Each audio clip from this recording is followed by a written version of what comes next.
Brazilians called Texas Hold'em. By doing that, the next year, only 1,400 people came. And to quote Secretary Chertoff, he said, quote, "The word spread surprisingly swiftly.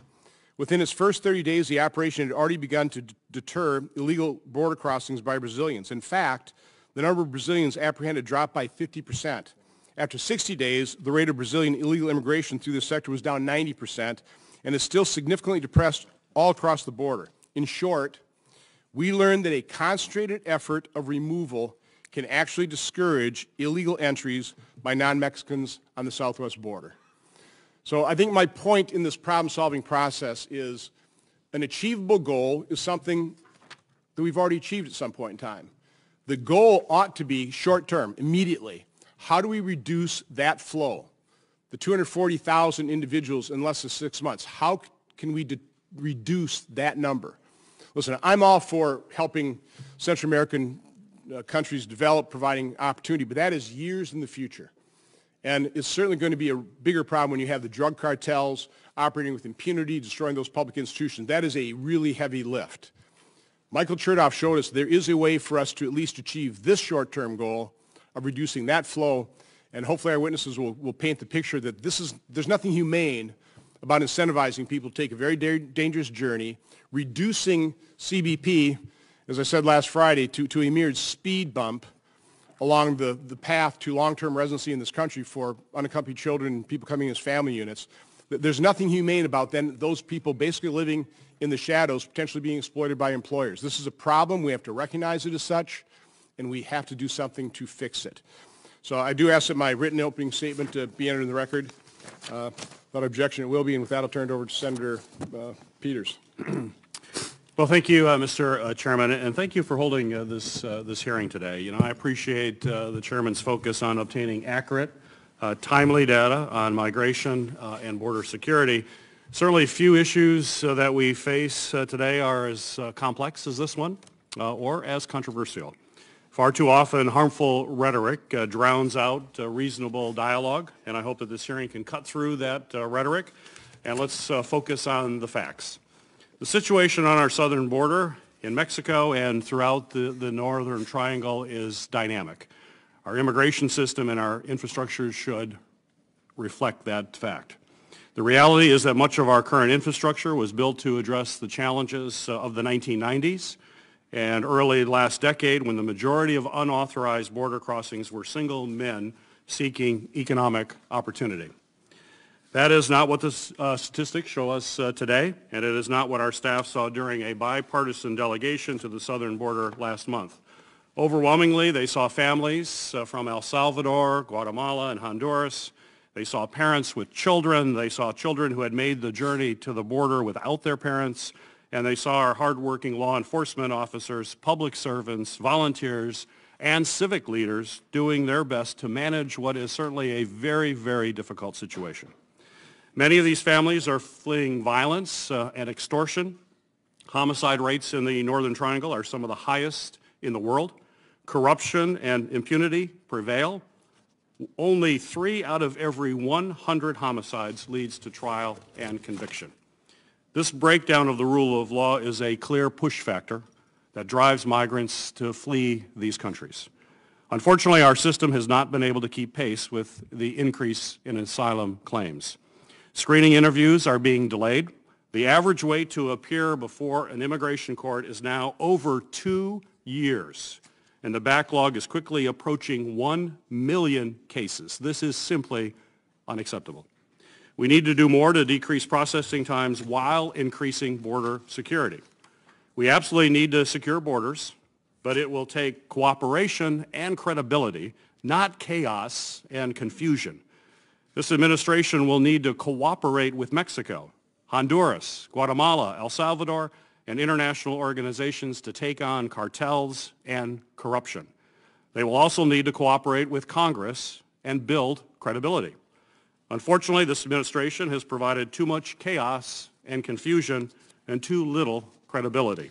It has been 1 step forward and 2 steps back. DOJ approved a plan to reduce immigration court backlogs, only to see backlogs grow as a result of an unnecessary government shutdown. We passed a bipartisan deal to make meaningful investments in security for both our northern and southern border, only to see the President unilaterally declare a national emergency to circumvent Congress and potentially pull away funds from important military construction projects. In February, the Department of Homeland Security announced a memorandum of cooperation with the Northern Triangle nations to combat human trafficking and organized crime, only to see the President cut off existing funding to these countries just 5 weeks later. Chaos is not a strategy. We need bipartisan cooperation at home and an effective American leadership projected abroad. This is still possible. Just yesterday, I introduced bipartisan legislation with Senator Cornyn from Texas to address staffing shortages at our ports of entry across the nation, both on the northern border and the southern border. This is especially important now that DHS is potentially moving upwards of 2,000 Customs and Border Protection officers to the southern border. I believe this legislation is an important first step we can take to reduce the strain on our southern border while improving the facilitation of trade, travel, and commerce across the United States. But there's clearly much more to do, and we'll begin that journey today with your testimony. So we appreciate you being here, and I look forward to your discussion. Thank you, Senator Peters. It is the tradition of this committee to swear in witnesses, so if you all stand, raise your right hand. Do you swear that the testimony you will give before this committee today will be the truth, the whole truth, and nothing but the truth, so help you God? Please be seated.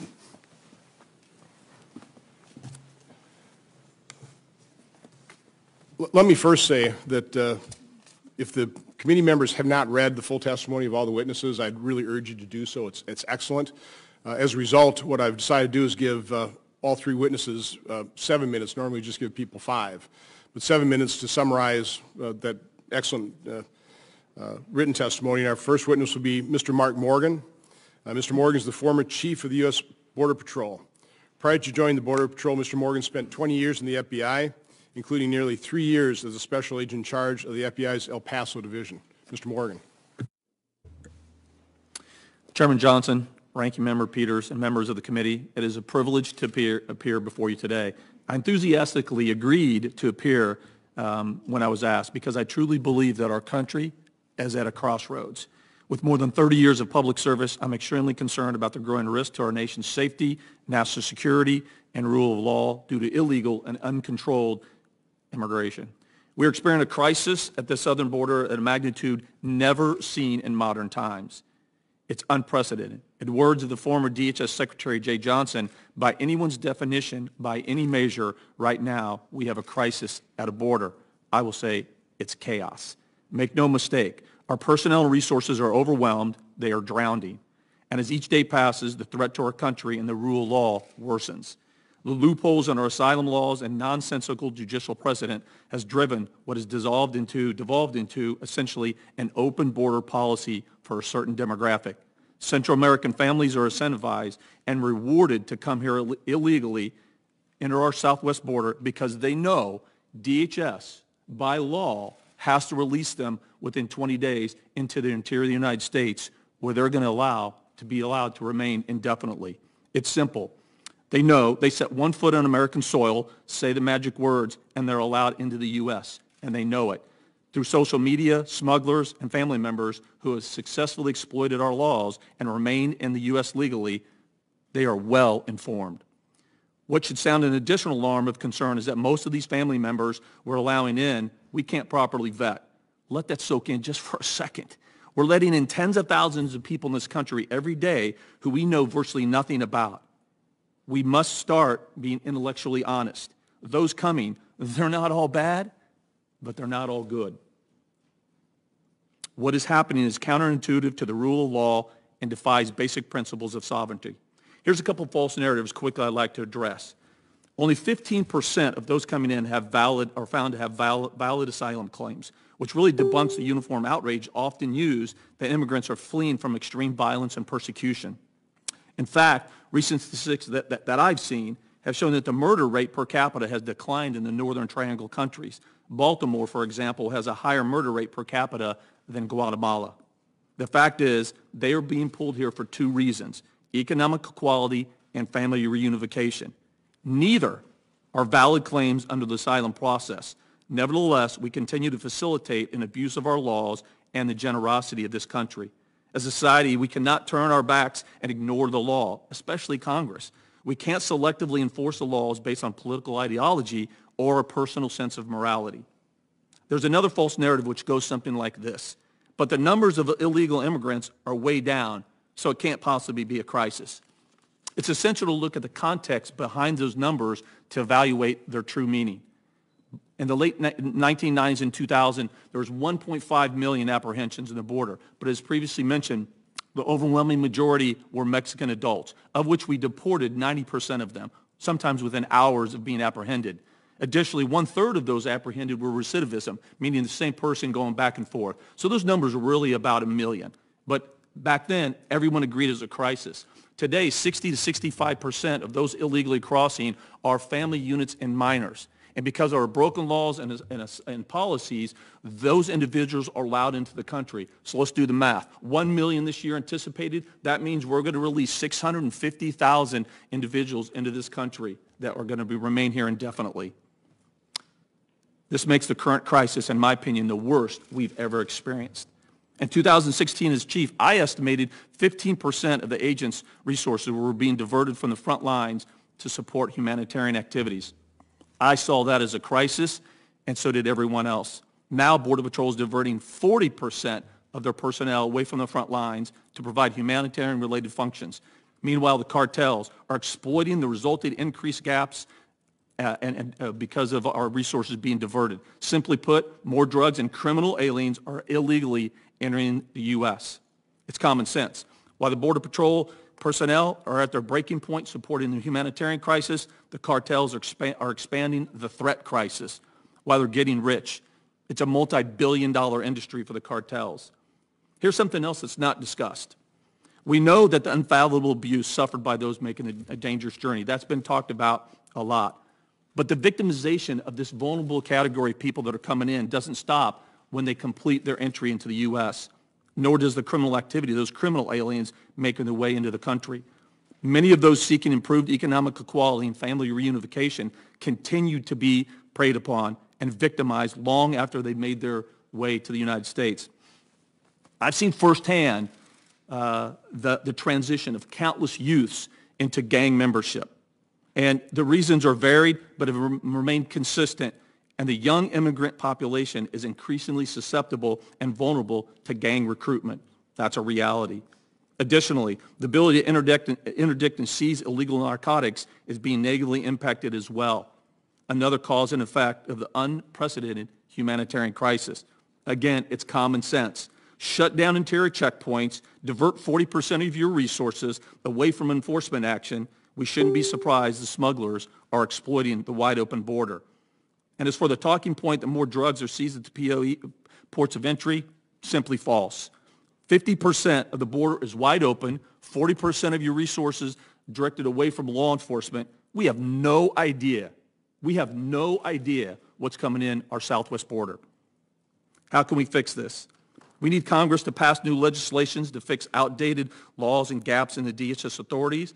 We need to continue to work with Central American countries to improve economic opportunities. We need to continue to work with Mexico to eradicate the transnational organizations as well as drive them to be partners in addressing the humanitarian crisis. We must continue to invest in border security, including additional infrastructure, technology, and personnel where it makes sense.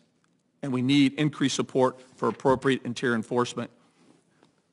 We must also confront our broken legal framework. If we are to achieve lasting, effective border security, we need legislative answers to Florida's settlement agreement, which really stops the ability and impedes the ability to maintain custody of families and minors. We must have the authority to detain asylum seekers while they're going through the immigration proceedings. We must also re-engineer our laws to ensure all minor children who are not victims of trafficking or persecution are returned home and reunited with their families, regardless of their country of origin. These two fixes that I just mentioned, eliminates catch and release. Congress can do that.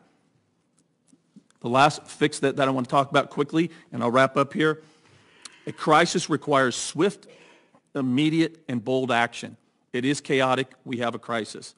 I recommend a border-wide implementation of the migrant protection protocols, which are being implemented currently in select location, whereby certain immigrants entering or seeking admission to the United States from Mexico illegally or without proper documentation may be returned to Mexico and wait outside of the U.S.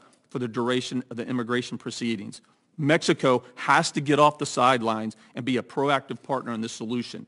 Accompany this by port courts, which means we're pushing resources to the front lines to expedite all immigration proceedings. In closing, I'd like to talk about Drew. This is Drew Rosenberg, a young man who died needlessly because of our broken immigration system. For me, Drew's story, along with all the other Angel families, serves as a reminder. And it should serve as a reminder for all of us. We have failed. Our collective failure has resulted in the pain, suffering, and irreparable harm of unfathomable numbers of people. To be clear, this threat is not just to American citizens. The incentives of knowing you'll be allowed into the United States outweighs any risk, harm, including death for migrants. It has become an acceptable risk. 31,000 medical treatments are anticipated this year that Border Patrol will ensure immigrants receive. Last year alone, Border Patrol conducted 4,300 rescues of people trying to illegally enter this country because the incentives are so strong. This has to stop. No more Drew Rosenbergs. No more American citizens should die with something that we can prevent. His death was preventable along with thousands of American citizens as well as immigrants looking for a better opportunity, a better life. The way it's being done now has to stop. It's not right. It's not working. People are dying. American citizens are dying. Illegal immigrants coming here illegally are dying. We have to fix this. I thank you, and I look forward to your questions. Thank you, Mr. Morgan. Our next witness is Mr. John Davidson. Mr. Davidson is a senior correspondent for The Federalist and a senior fellow at the Texas Public Policy Foundation's Right on Immigration Initiative. Mr. Davidson. Chairman Johnson, Ranking Member Peters, members of the committee, thank you for inviting me here to testify today about some of what I've seen on the border.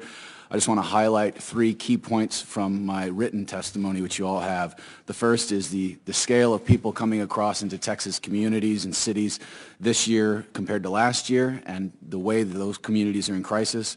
The second is what some of the migrants themselves say about why they're coming and what their situation is. And the third is the vast, complicated black market that's operating south of the border that's driving and facilitating all of this illegal immigration and moving families up to and across our southern border.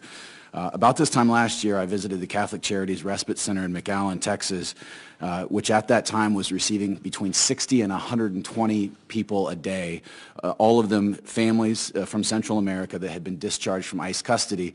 And the way it worked is that ICE would drop them off at the Greyhound station in downtown McAllen, and the Greyhound employees would call the Catholic Charities Respite Center and say, ICE just dropped off a bunch of people. The charity would send vans to pick them up and bring them into their respite center, which is sort of one half of a rundown commercial building in downtown McAllen. They would give the kids something to eat, and they would help the adults find bus tickets and try to get them on a bus that same night to get them out because another group of people would be coming in the next afternoon, and there wasn't space for everybody to stay the night there. It wasn't a shelter. It was a respite center, and it wasn't set up to be a shelter. Today, the Catholic Charities Respite Center in McAllen is receiving between 800 and 1,000 people a day. Last Sunday, they received 1,300 people, way beyond their capacity. They're in a new facility now, but it's a former nursing home. They're not set up to receive this volume of people. McAllen is a city of about 150,000 people.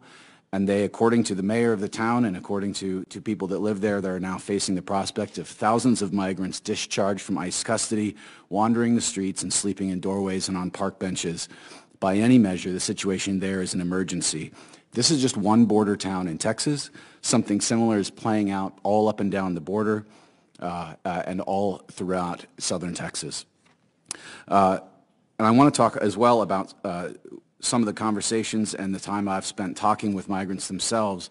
And if you spend enough time down there and talk to enough people, a few common characteristics will stand out.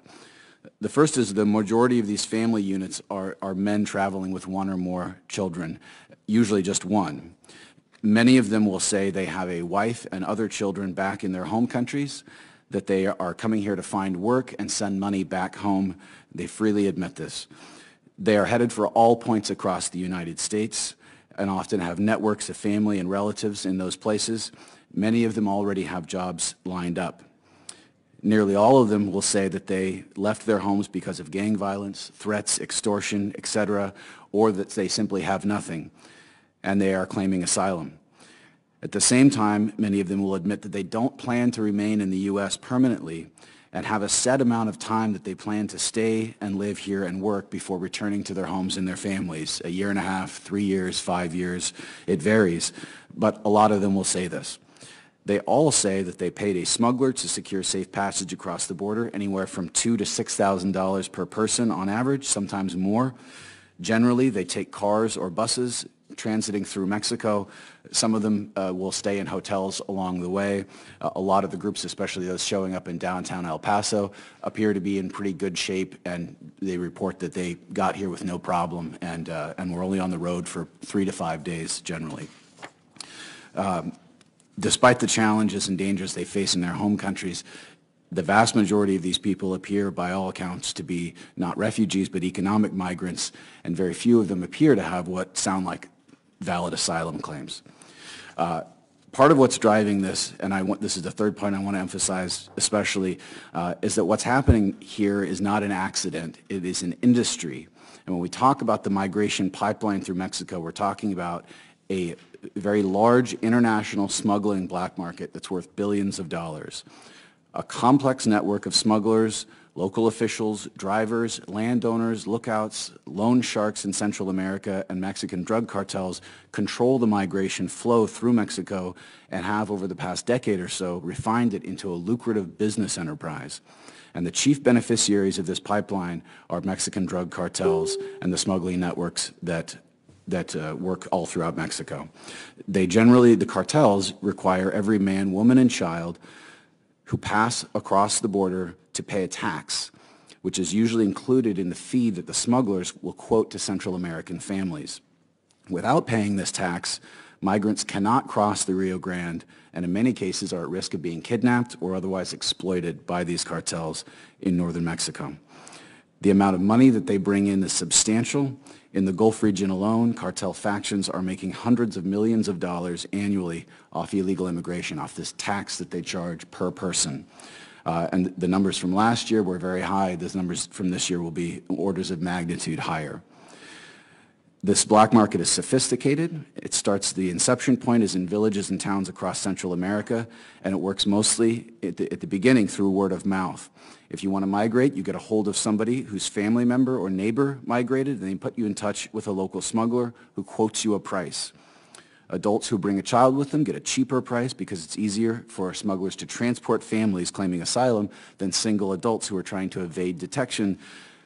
This is for the simple reason that with asylum seekers, smugglers simply take them up to the U.S. border and tell them when to cross. They don't go across the border themselves, and therefore they're not putting themselves at risk for being apprehended.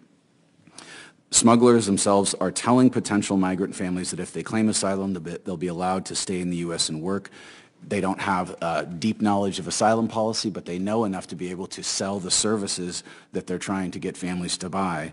They're incorporating this into their sales pitch, and they're instructing them in what to say to U.S. authorities. It's part of how they market their services. I see my time's running out, so in conclusion, I will just reiterate what the chairman said and the ranking member said. There is indeed a crisis at the border, and it's being driven by 3 major factors. For those claiming asylum, it's easier to enter the U.S. now than it was during the Obama administration because there's no capacity at federal detention facilities, and the families can expect to be released after being detained. Smugglers are marketing to people who don't want to undertake an arduous or dangerous journey, like women and families with small children. The smugglers, they've created an efficient travel package that has proven popular in Central America, and word has gotten back to these Central American communities that if you pay, the journey will be short, safe, and you will not be detained in the U.S. And thirdly, the conditions in Central America have not improved enough to induce people to remain in their home countries. Poverty, violence, corruption, combined with the fear that it's not going to be this easy to get into the U.S. forever, is prompting families to come now. And I'll reiterate what Mr. Morgan said. Only legislative action can address this problem. The problem is not with CBP or with Border Patrol. Those are not the institutions that have failed here. Congress has failed by its inaction to address this crisis. As long as Central American families know they can gain entry into the U.S. by claiming asylum at the border, the crisis will continue. As long as cartels and criminal networks know they can profit by trafficking migrants across the border, they will do so. And as long as conditions in Central America continue to fester, families who can afford it will seek a better life for their children by traveling north. Thank you for the opportunity to speak today. I look forward to your questions. Thank you, Mr. Davidson. Our final witness is Dr. Andrew Seeley. Dr. Seeley has served as the president of the Migration Policy Institute since August 2017. Previously, he spent 17 years at the Woodrow Wilson Center. Dr. Seeley. Thank you, Mr. Chairman, and thank you, Chairman Johnson. Thank you, Ranking Member Peters. Thank you, all the members of the committee, for the opportunity to testify today. I am, as you know, at the Migration Policy Institute, which is a nonpartisan independent organization that tries to do fact-based research and look at pragmatic solutions for managing migration, both in the United States and around the world. I just got back this morning from Arizona, from Phoenix, Arizona, and so let me start off by saying, Arizona is deeply linked to Sonora, Mexico. A lot of what goes on. We talk about the border, we're talking about a specific part, but it's worth starting off by remembering that we actually have lots of legal commerce and lots of legal transit across the border. Indeed, most of what goes on between Mexico and the United States is in fact this legal flow back and forth, and it works quite well. We did have a long period of Mexican unauthorized immigration into this country, and quite significant. Mr. Morgan made reference to it, Chief Morgan made reference to it earlier. Quite significant. It started to slow down in 2008, and it slowed down considerably. It's continued to slow down despite the current peak we're seeing in unauthorized migration. Mexicans have stopped coming, and hold that thought because I will come back to that in a minute. Mexicans come legally, by the way, to this country. Lots of Mexicans are still coming through legal channels, but we have seen an enormous drop in unauthorized migration from Mexico, enormous drop. We have started to see in 2012 and then 2014, as you've seen on this chart, that the chairman has given us, a spike in Central American unauthorized migration. 2014, let me offer one other explanation, which is the gang truce in El Salvador ended, and El Salvador had a huge spike in murders in 2014. It became the most violent country in the world either in 2014 or 2015, so there was both a push and a pull factor most likely. And I think that's something we need to keep in mind. There are push and pull factors going on, as well as transit factors, as well as smugglers are an actor here, as you heard from John. We have, for a long time, we could continue to say that unauthorized migration was dropping at the border, that illegal migration was dropping at the border because the Mexican numbers were going down so much that it obscured the fact that the Central American numbers had gone up. That has changed in the past few months. We have seen what is clearly a significant number of people crossing the border. We're back to numbers we haven't seen in a decade. And particularly, this is a substantially different flow than we've seen before in its origins, characteristics, and drivers, and as a result, we need different policy solutions to address it. This flow is predominantly Central American, not Mexican. It is predominantly families and unaccompanied children, 61% this year, mostly families, 51%, 10% unaccompanied children, rather than adults traveling alone, and it's driven by a complex set of factors that include not only economic opportunity in the United States, but also the effects of chronic violence and poor governance in the countries of origin, and the incentives created by the ballooning backlog of the U.S. immigration courts. There are at least three things that changed, at least four things that changed in the past year that have created this spike. And as with any wave, there isn't one cause. There are multiple things that interacted with each other. But one of them is the smuggling patterns changed. And they changed largely because of the caravans. The caravans are not the reason for the spike in numbers. The caravans are a small percentage of people that have crossed. The caravans got the smugglers to respond. The caravans were an existential threat to the smugglers. They were taking their business away. It's a free way of crossing. The smugglers innovated. They got creative about what they offer, about their prices, about their modes of smuggling, some of the things you just heard Mr. Davidson say. They got very creative about how they sell their messages. Smugglers matter in this sort of thing. Secondly, there was a lot of U.S. policy chaos. U.S. policy chaos created the perception and created the awareness that was then exploited by smugglers about where some of the ability was for families to stay in this country. That information was not generally available, and particularly the news cycle that drove this was family separation. Family separation, which was then abandoned, created a news cycle about the fact that families could not be held. and this information has been used effectively by smugglers to let people know, coupled with, as you heard, the notion that at some point the border is actually going to get shut down. It is going to become harder, but right now you can actually be let loose. And this is the message people are getting. Third, I think we do have to take seriously worsening conditions in Guatemala and Honduras. And this is primarily a crisis of Guatemalans and Hondurans coming to the United States. Salvadorans have dropped in the past 2 years. I'll come back to that. Now, they've gone up a little bit this year, actually, with the overall surge, but they're still way below numbers of 2 years ago. This is primarily Guatemala and Honduras. Something is going on in those two countries, and it's tied in part to an ongoing drought, ongoing issues that have affected about 5 million people in those two countries. It did not start this year. It started about 4 years ago, almost 5 years ago, but it is something that has not gotten better. Okay, and it has continued to impoverish people. You've seen a movement of some of the gangs, the organized gangs from El Salvador into parts of Honduras and Guatemala where they weren't there before. So homicide statistics are going down, but predatory violence is going down in some of these communities.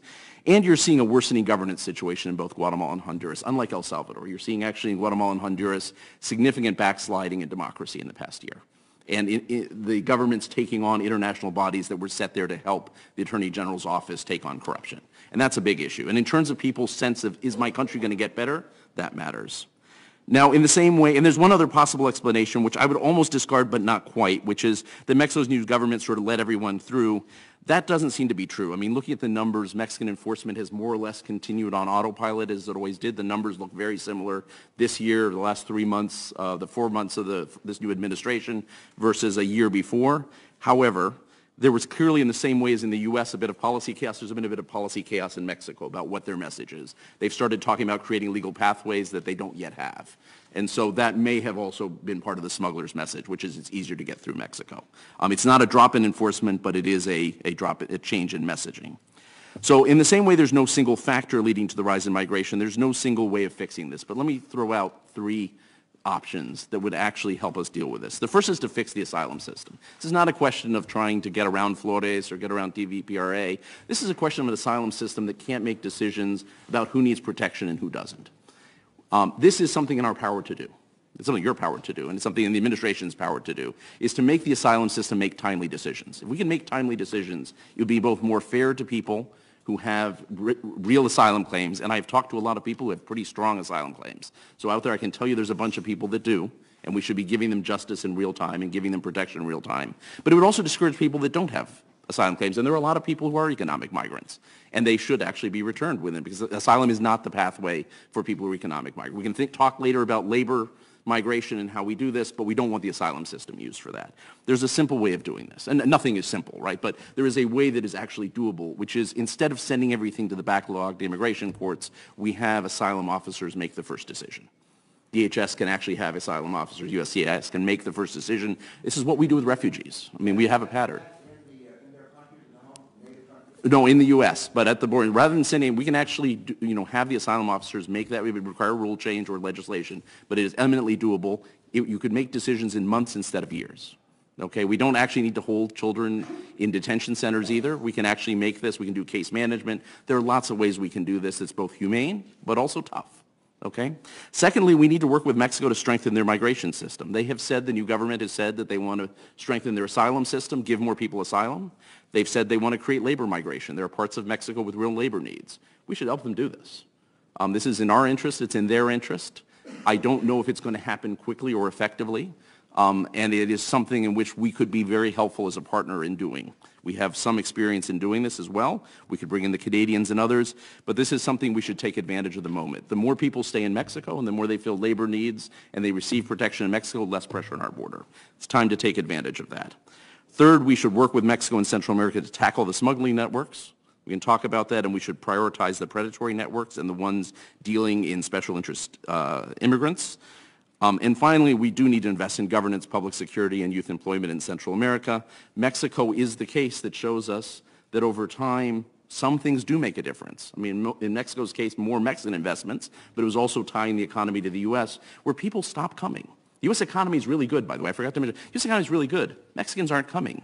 Guatemalans and Hondurans are coming because there's a push factor as well, right? The pull factors and the push factors work together. Salvadorans are not coming in large numbers yet. I mean, we'll see what the numbers look like down the road. It tells you that if you invest in the point of origin, it can make a difference over time. And I agree with the chairman, it is not a a fail-safe that works tomorrow. But in a place like El Salvador, where there seems to be a virtuous cycle going on, where you actually have demographics in your favor, it's an older population, more urbanized population, where security seems to be getting better, the kind of investments we've made on the ground with local governments in El Salvador as well as the national seem to be making a difference. You can actually tell in the 50 municipalities where we've worked predominantly the kind of investments in youth engagement, in community policing, as well as what we've done at a national level to support the Attorney General's office and going after corruption. These things make a difference. It's going to be harder to do in Guatemala and Honduras. I don't want to sell a bill of goods that we can't come up with. It will be harder, but it is something clearly we need to do because that will be our long-term solution. And just to conclude, because I know I'm over time, let me say that there is no magic formula to stop migration flows. We need to think in terms of a range of policy strategies. We do need to accept that there are legitimate asylum seekers out there. I can tell you stories of I spent a lot of time in women's shelters and in youth shelters in Mexico. I can tell you, any number of stories of a woman whose, 3-year-old had a gun put to his head and was told if they didn't make their next payment to the extortionists, to the local gang, they would kill her son. Next time they couldn't make the payment, they left. I can tell you about a young woman I met who left because the gang leader in her neighborhood wanted her to be his woman, whatever that means, and she decided to flee. And as she fled through Mexico, she got a call in every city, every shelter she landed in, someone from the gang called her to let her know that he was following her, up until she got to Tijuana and finally was able to disappear. I told about a young man who was told he had to join the gang or they were coming for his mother, and he never went home again. He had his brother go get his stuff and never went home and has not seen his family since. I can tell you the story. That said, that's not everyone. We need an asylum. We are a country that cares about protection. We're a country that cares about refugees. We need to have an asylum system that works. At the same time, that asylum system should be timely enough that people who are using it for other means than protection should actually not make the cut and should be returned in a timely way as well. We need to work with our partners in Mexico and Central America. We should not be threatening them. We should be working with them. And we should be looking at the root causes of migration because in the end, that is the one thing that is going to make a difference in the long term. And I would put out again the example of Mexico. This was once 15 years ago. It would be impossible to think that people would stop migrating from Mexico. I mean, even 10 years ago, I didn't believe, 5 years ago, I wasn't sure I believed this wasn't going to start up again. I actually believe it now. El Salvador, I think we may be at the beginning cautiously, but I think we may be at the beginning. Guatemala and Honduras, we have to imagine that we have to get them to the place where people don't want to leave. We're both the incentives on our side to leave, because I think there are incentives in our policies, don't bring people, but also the causes on the ground don't lead people to go. And the smugglers also, we've actually dealt with in such a way that they're less of a threat and less pernicious in their ability to convince people to move when they shouldn't. Thanks. Thank you, Dr. Seeley. I'm going to defer my questioning, but I want to make a couple points. First of all, we'll definitely stipulate there's all kinds of depredations. There are all kinds of people that are fleeing unbelievable types of threats. But I do look at what is probably our best information right now. About 15% of people seeking asylum actually have those asylum claims granted. So that would indicate to me about 15% of the people coming in here are subject to those types of threats. Which, of course, we all want to grant asylum for those, but 85% are probably more in the category of economic migrants. Now, it's not perfect stats, but it gives us some kind of indication. The other thing is, again, separate out achievable goals, short-term versus long-term. So right now, what I want this committee to work on is the short-term goal, which I would say is what we need to concentrate on, is reducing this flow of illegal immigration. And I'm happy to talk about the long-term goal, but recognize it's a long-term goal. We're not going to improve the economies significantly to reduce this by development dollars in Central America. So again, I just kind of want that to inform our discussions and questions as we move forward. But with that, I'll turn it over to Senator Peters. Thank you, Mr. Chairman, and thank you to the three of you for your testimony. You certainly gave us an awful lot that we'll now try to unpack through a series of questions over the remaining time that we have in this hearing. First, I want to deal with a short-term issue that you mentioned, Chairman. According to CBP's own workload staffing model, the Office of Field Operations is understaffed by nearly 4,000 CBP officers right now. And certainly we must address the challenge of the southern border, which was laid out quite extensively by the three of you gentlemen. But these efforts shouldn't create a large-scale disruption in the legitimate trade and the travel that's occurring across these borders. And remind everybody we have a northern border as well as a southern border, and these trade relationships are critical to the economic viability of our country. Yesterday, I introduced legislation with Senator Cornyn that would fully staff our ports of entry, airports, seaports, and land ports of entry. And Dr. Seeley, I appreciated that in your December testimony before the Judiciary Committee, you specifically recommended investments in technology, customs officials, asylum officers, things that you've echoed here today. But could you discuss the potential negative impacts to our economy of moving hundreds or even thousands of CBP officers from our ports of entry to the Border Patrol sectors? What will that potentially do? I mean, I think it's hard to underestimate how much the U.S. industrial base, our production chains are in fact North American. They're not American anymore. I mean, the auto industry relies on an integrated platform that is, Canada, the United States, and Mexico. So I have, somewhat too poetically called it a murder-suicide to close down the border. We can do it, but it actually comes back and boomerangs on us as well. I mean, this is the kind of thing where we are deeply economically interdependent. It's true in refrigerators, it's true in cars, it's true in, run down the U.S. industrial production. It's less true. It's starting to be true in technology, some areas of technology, but slightly less true. So, I mean, we're deeply integrated. So even slowdowns have a huge impact on just-in-time manufacturing. Right, and has a huge impact on American workers, right? We can sustain it for a week or two. We can sustain it, American industry will survive for a short amount of time. If we continue to disrupt commerce across the border, that will be an issue for American workers and Mexican and Canadian workers for the long term. I mean, have a huge impact on GDP growth. So this is an area where I think we shouldn't underestimate how interdependent we've become, actually. So, and actually, the governor of Arizona is, talks about this quite eloquently. I mean, this really is Sonora and Arizona are one tied together entity, an economic entity. If you go to San Diego and Tijuana, Mayor Faulkner of San Diego talks about Tijuana and San Diego now being one metro area rather than two cities because they're economically integrated in a way that wasn't true 10 or 20 years ago. Well, Dr. you mentioned the impact on manufacturing. Certainly, we see that firsthand in Michigan with the dependence of the auto industry, as you mentioned, on both Mexico and Canada, and the just-in-time delivery that we see across the Canadian border in particular, that if disrupted, creates a cascade of bad impacts that ultimately impact American workers and impact our country. But agriculture as well. If the agricultural inspections, if we're taking CBP officers away and sending them to the southern border, that could have a devastating impact on agriculture too, couldn't it? I mean, huge agricultural market for the United States. I mean, Mexico is one of our biggest markets for any number of agricultural products, from soybeans to, wheat, corn, pork, beef. Actually, Mexico is one of the top 1, 2, or 3 on all of those. I mean, yeah, so it's a huge market, disrupts, and obviously is a source for strawberries and fresh fruits and other things we consume as well. So huge impact. But having those officers in ports of entry around the country, because we've got imports coming in from around the world. We do. And if not screened properly, can have a devastating impact on our agricultural industry. Yes, very much so. And actually, I think, I mean, this can be, we can miss this in the talk about, the tough things going out the border, but I think one of the things that we've actually achieved, to the credit of CBP actually over the past few years and their counterparts in Canada and Mexico, is we increasingly manage the border on both the north and the south very collaboratively and with a lot of minding the flows rather than just the line, how we pre-screen things before they get to the border. It's become much more secure and much more efficient at the border than it's ever been before.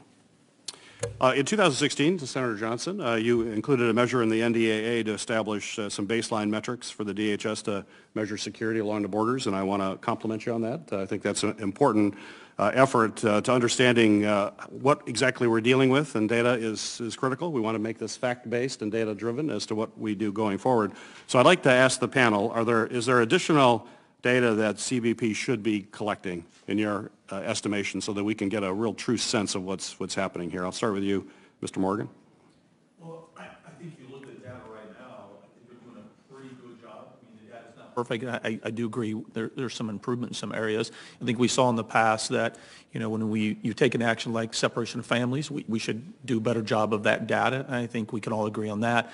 But if you look what they are collecting, it clearly paints a picture from 2014 to now. It clearly shows the demographic changes from Mexican adults to Central America, the Northern Triangle countries. It clearly shows that in 2012, really in 2014, how it was mainly unaccompanied minors, but now that's shifted to family members. I mean, those are the key essential elements of data that they are collecting that really illustrates the critical crisis that we're in now. So specifically, are there overall improvements? But I think they're doing a pretty good job right now. Mr. Davis, specifically, is there anything additional? Not what we're doing right now, appreciate that comment, but anything additional? And I'll go to you afterwards, Dr. Seeley. To my mind, the one area when it comes to data that we don't have any, and we may never have any, is data about the smuggling networks and the cartels and the kind of money that they're making off of this. We can do back of the envelope approximations, you know, $800 tax per person to the Gulf cartels for everyone that crosses. You know, that's hundreds of millions of dollars in that part of the border. But the amount of money, I think, is substantial, and I don't think that we quite have gotten our minds around that yet, how big the industry is. So that didn't really answer your question, but yeah, that's my good. Thank you. Dr. Seeley? Yeah, I would agree, actually, information on smuggling networks and the fact that you've got to really compile that across agencies and across countries, which is complicated. I would say also making sure that the numbers that DHS has are public in a timely way. I mean, I'll actually throw out, just since we've mentioned a couple times here, the asylum numbers. The latest asylum numbers we have are, by the way, 15% approval rate for Guatemalans, but it goes up to about 21 or 22% for Hondurans, 25% for Salvadorans. So it actually goes up a lot, depending. Salvador has been much more of a violence-driven flow. Guatemala has been a more economic flow. Honduras is in between. But I mention that because those are old numbers.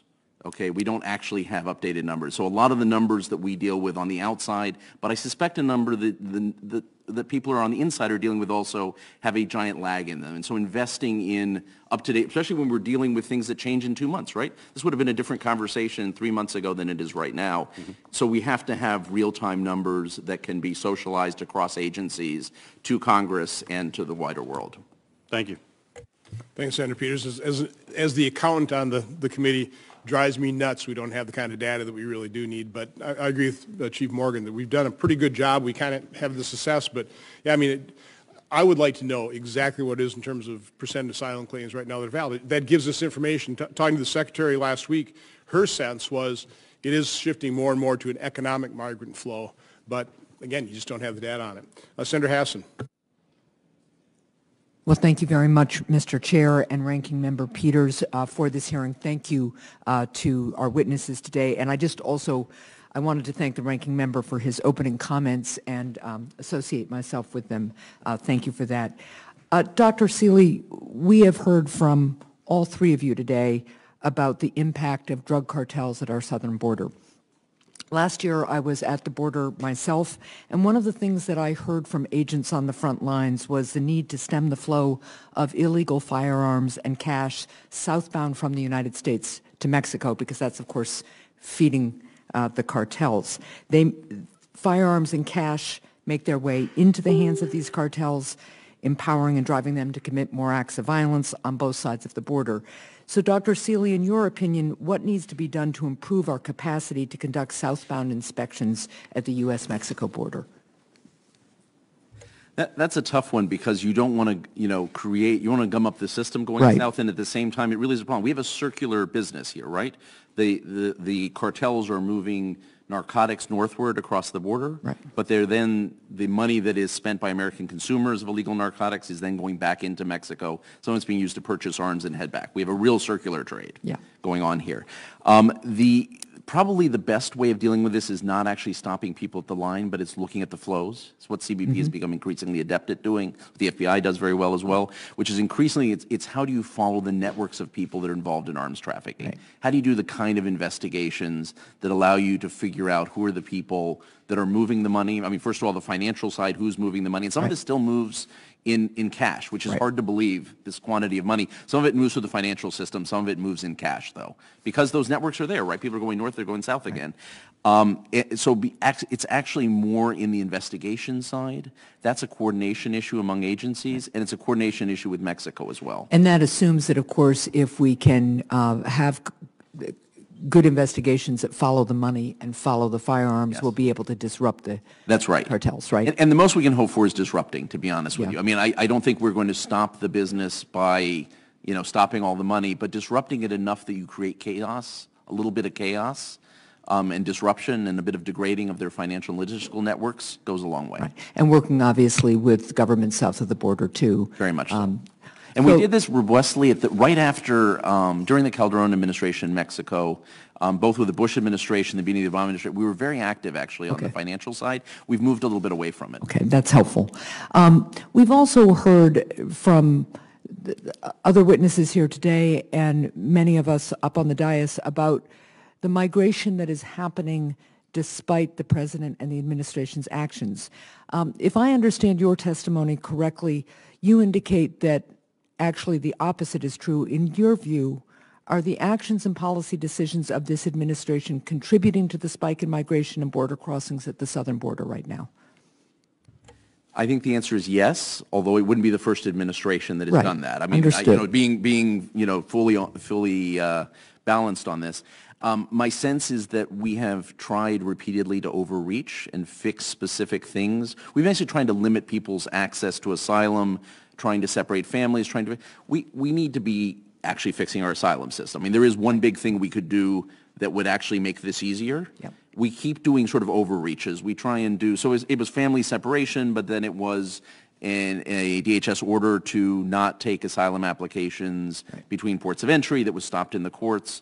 And there's been a couple others along the way. It's metering, frankly, also I think is another piece of this, where it becomes very hard for people who have legitimate claims to present those at the ports of entry. And so the message from the smugglers is, hey, come with me between ports of entry. People who might actually have wanted to do the right thing aren't doing it. We need to figure out, rather than trying to fix a lot of small things, just do one big fix that actually makes sense here. Right. It seemed to me from your testimony that in some ways we are playing it's whack-a-mole, right? I mean, we go after one problem, we create a ripple effect or a side effect, then we've got to go after that, when in fact we've got some systemic changes we need to do, including a lot more judges, a lot more personnel at the border, something I heard about when I was at the border, smart infrastructure, smart deterrence and technology at the border. So thank you very much, and I yield my time. Senator Portman. Thank you, Mr. Chairman, and we appreciate all of you being here. Chief, I was doing a ride-along with the El Paso sector, probably 40 years ago, which dates me, and you indicated that things have changed dramatically.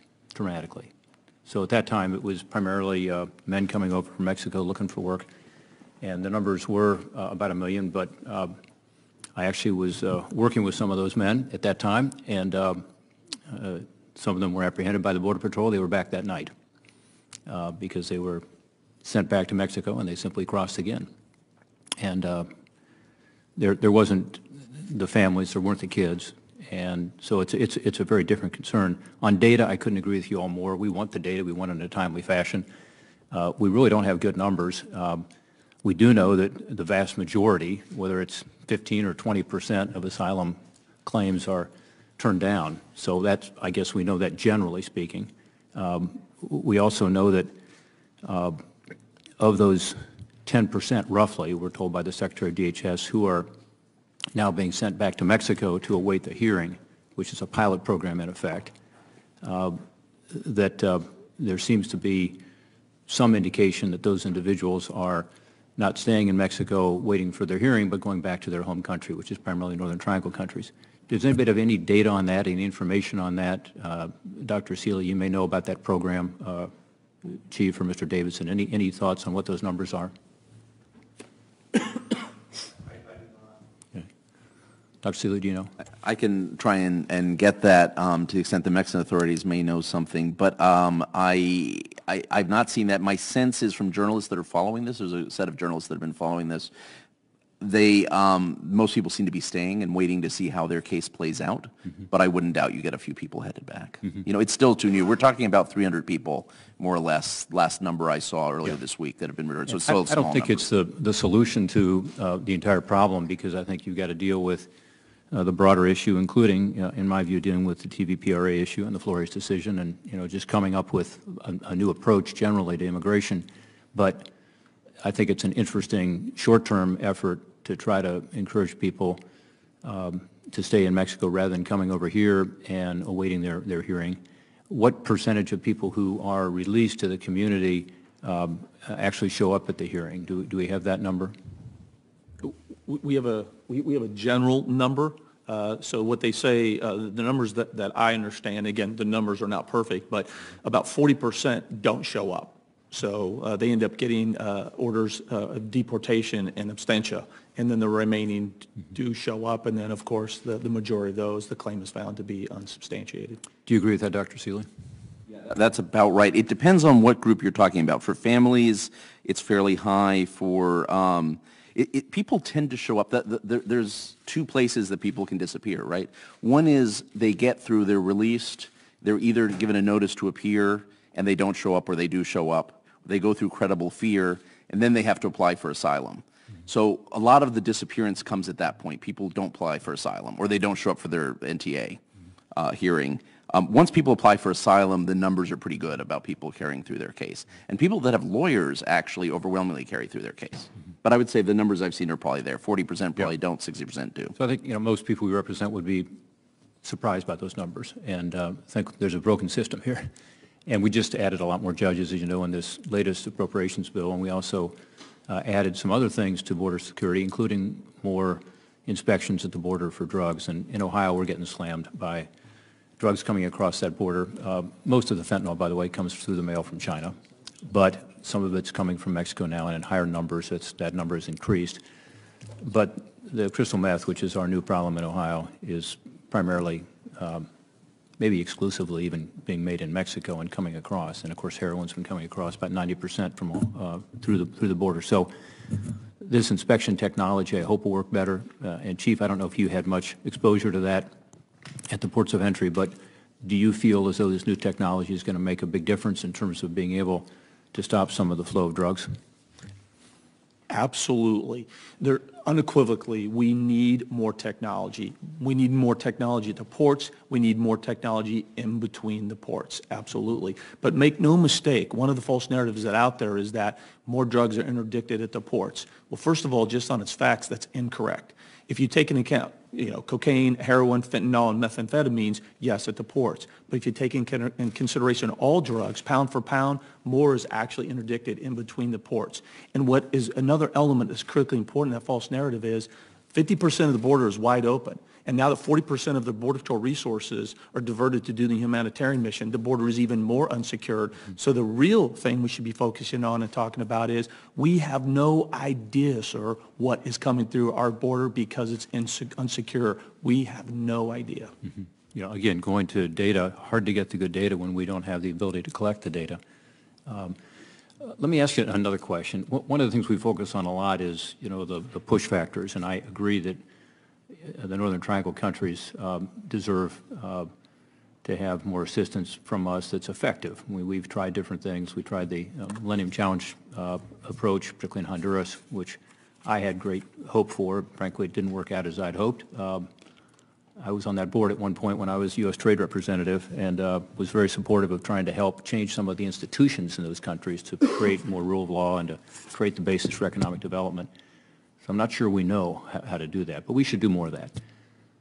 On the pull factors, one of the things that I think is lost sometime is that these people are primarily coming here to work. It's a magnet. And the families and the kids, people might say, well, that's for another reason. Not really, because those adults are coming here to find a job. As was indicated earlier, many have a job already lined up. What do you all think of making E-Verify mandatory and actually dealing with the magnet, the draw, which is a job ultimately? Right now, I think people would be surprised to learn that with regard to E-Verify, which is an attempt to authorize somebody to be able to work, to say whether they're here legally or not, we don't have an effective system. We don't have an effective system when someone shows up with a false ID, fake Social Security card, fake driver's license, employer's off the hook, and it's not mandatory. Can you all talk about that as a pull factor and whether we should do more on E-Verify? Yes, sir. So the answer to that is yes, absolutely. Just like we should continue to work with the Mexican government, just like we should continue to work with the Northern Triangle countries, just like we need more technology, just like we need increased barrier. So all of that is true, and we need to get better at that. But make no mistake, we can do all of that we're talking about, sir, all of that, and nothing's going to change. The numbers are going to keep coming because of challenges like the Flores settlement and TVPRA. If those two elements are not addressed, which is going to take congressional action, if they're not fixed, the incentives are there. That's the pull factor. The pull factor is Flores and TVPRA. So we could do E-Verify. Yes, we need it. We can get more technology. Yes, we need it. Physical barrier. Yes. Continue work with Mexico. Yes. Northern Triangle countries. Yes. Those numbers aren't going to change. And the chart shows it. The chart shows it. We've been working with Mexico. With all due respect, Mexico, the reason why adult Mexican and the illegal entry Mexican went down was because we applied consequences. We removed them. Now, you can say that their work with Mexico helped a little bit, but make no mistake, those numbers went down because we removed them and we applied consequences. So all this other stuff, while it's important, it's not going to eliminate the Central American families and minors from coming until we fix Flores, until we fix TVPRA. That will remove the incentive. That will eliminate catch and release. And I promise you, you will see those numbers go down dramatically. Yeah. My time's expired. Again, I appreciate all three of you and your service. I would say that even for these families coming up from Central America, I believe the primary pull factor is a job. It is our economy. And so I do think there's a way for us to address that through legislation. Thank you. So just real quick, one piece of data we do collect is if we detain an individual versus if we don't detain them, on final order removal, if they're detained, we remove about 77%. If we don't detain, we only remove about 7%. So that kind of gives you, that's one stat we actually do keep track of. And I would also say in terms of the pull, in terms of Mexico, a lot of the Mexican economy has really revved up. I think NAFTA worked, and as a result, Mexico needs more workers, and if anything, we might have even had an outflow of that. But next questioner is Senator Carper. Thanks, Mr. Chairman. Thanks to each of you. This is a little bit like Groundhog Day. You know, I've been sitting here for 18 years, and we have talked about this issue a whole lot. And I've said to my colleagues more times than they want to remember, there's no silver bullet here. There's a lot of silver BBs. Some of them are bigger than others. And we're hearing about the Flores revisited. We're hearing about TV, PRA.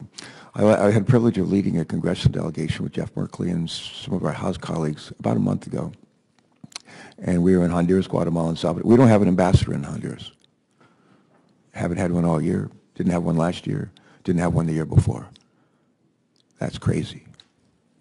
That is crazy in this situation. And we could do something about that if we get a nominee. And there was a nominee 2 years ago, and he was held up and never allowed to go through, not by us, not by our side, but by the other side. I want to just mention a couple of things from our trip to the Northern Triangle. You mentioned, Dr. Seeley, that something interesting is going on in Salvador, and you're right. 50 cities there, 50 town cities, have been targeted for crime reduction successfully. We are complicit in those actions, which is a good thing. For every $1 we put up through the Alliance for Prosperity in Salvador, they spend 7. It's like Home Depot. You can do it. We can help. We've also just had an election several months ago. The current leader of Salvador is a 75-year-old guerrilla leader with close ties to the Cubans, Venezuelans, Chinese. He's been succeeded by a 37-year-old mayor of San Salvador who gets economic development, understands the role of government in creating a nurturing environment for job creation, job preservation, understands why crime and corruption are important elements in creating that nurturing environment. He's the first candidate in Salvadoran history to win outright election as president of his country. Guatemala is going to have an election in June. And some of the folks who helped put together the winning campaign in Salvador are helping to run the campaign of former Guatemalan Attorney General Thelma Aldana. She's going to be a change. If she's elected, she will be a change agent in terms of crime and corruption.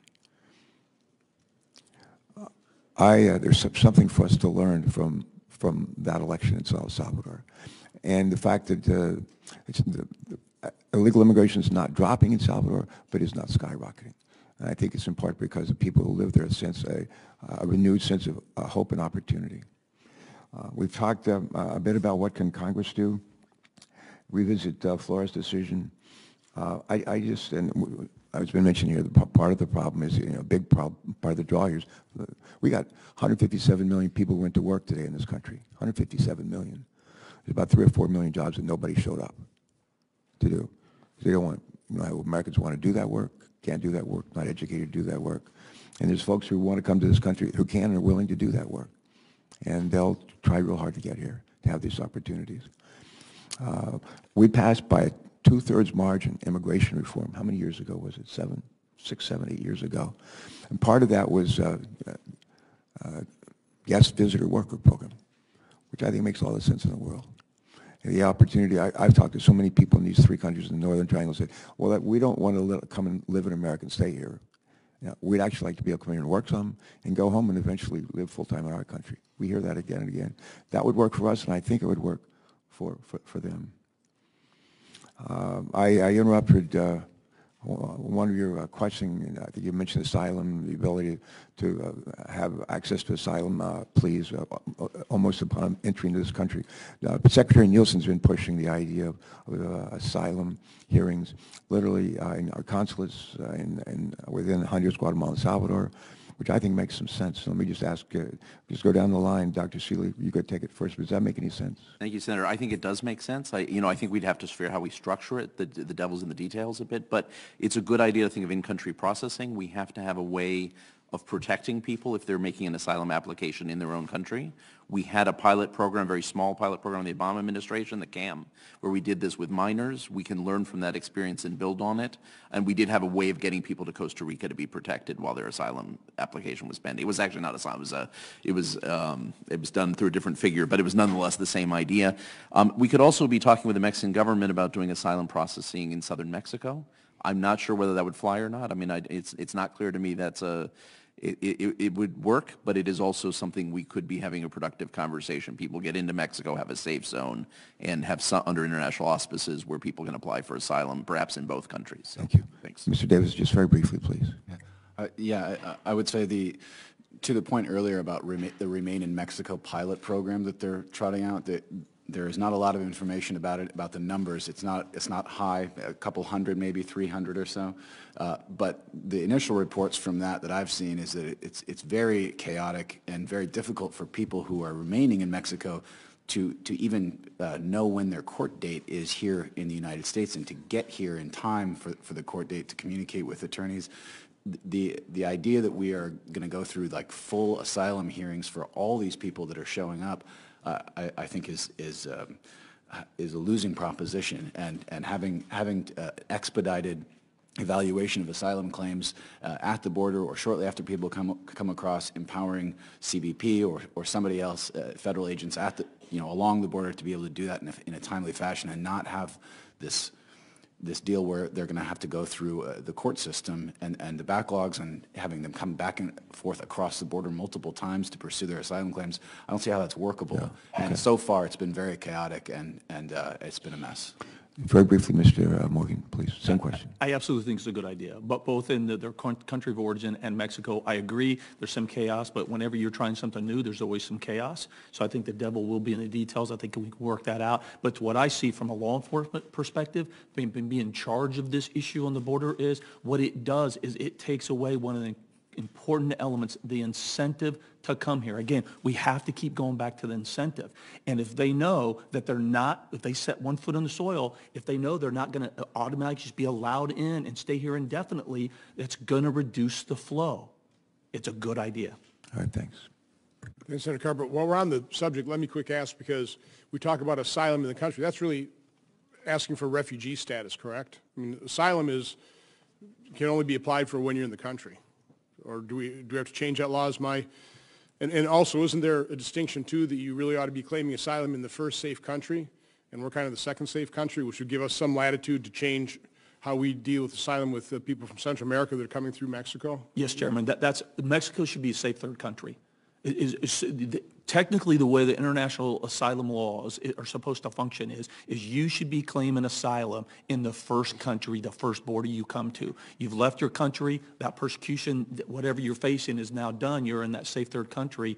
That should also be addressed. Mexico's got to get involved in that. Okay, but that's something this committee is going to have to explore exactly. What are these treaties? What are these laws?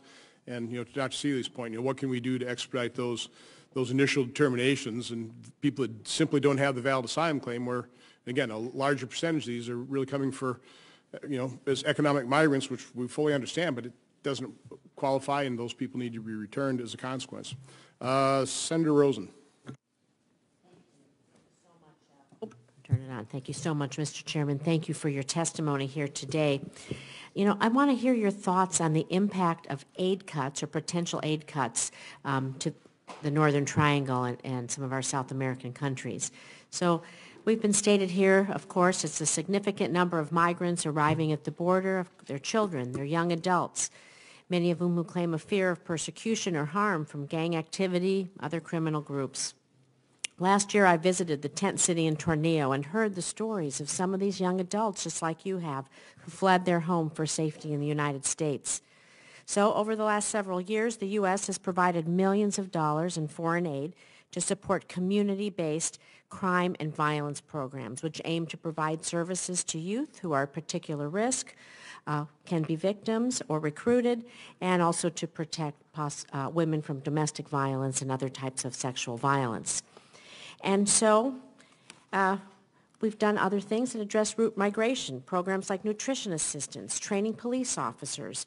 The International Justice Mission's been working with local authorities in Guatemala to increase the prosecution of child sexual assault with support from a State Department grant. So my question for you, Dr. Seeley, is this. How do you feel cutting aid to these programs and other programs like this will impact the situation on the ground, including violence and impunity, and that motivate people to come to the United States? Yeah, I think it's important to note that most of this aid, very little, if any aid, actually goes to governments themselves. This goes primarily to NGOs, and some aid is actually within the U.S. government, obviously, itself. So the kind of things that we have seen work on the ground, and again, everything, when we say work center, everything is sort of, it's preliminary. You have to take it with a bit of a grain of salt because everything is a moving target. But the things that seem to work, right, are, engaging, particularly in El Salvador, has been engaging young people in activities, both youth employment, but also recreational activities, building community policing, for example, investing in agricultural areas in Guatemala and Honduras seem to have had some payoff.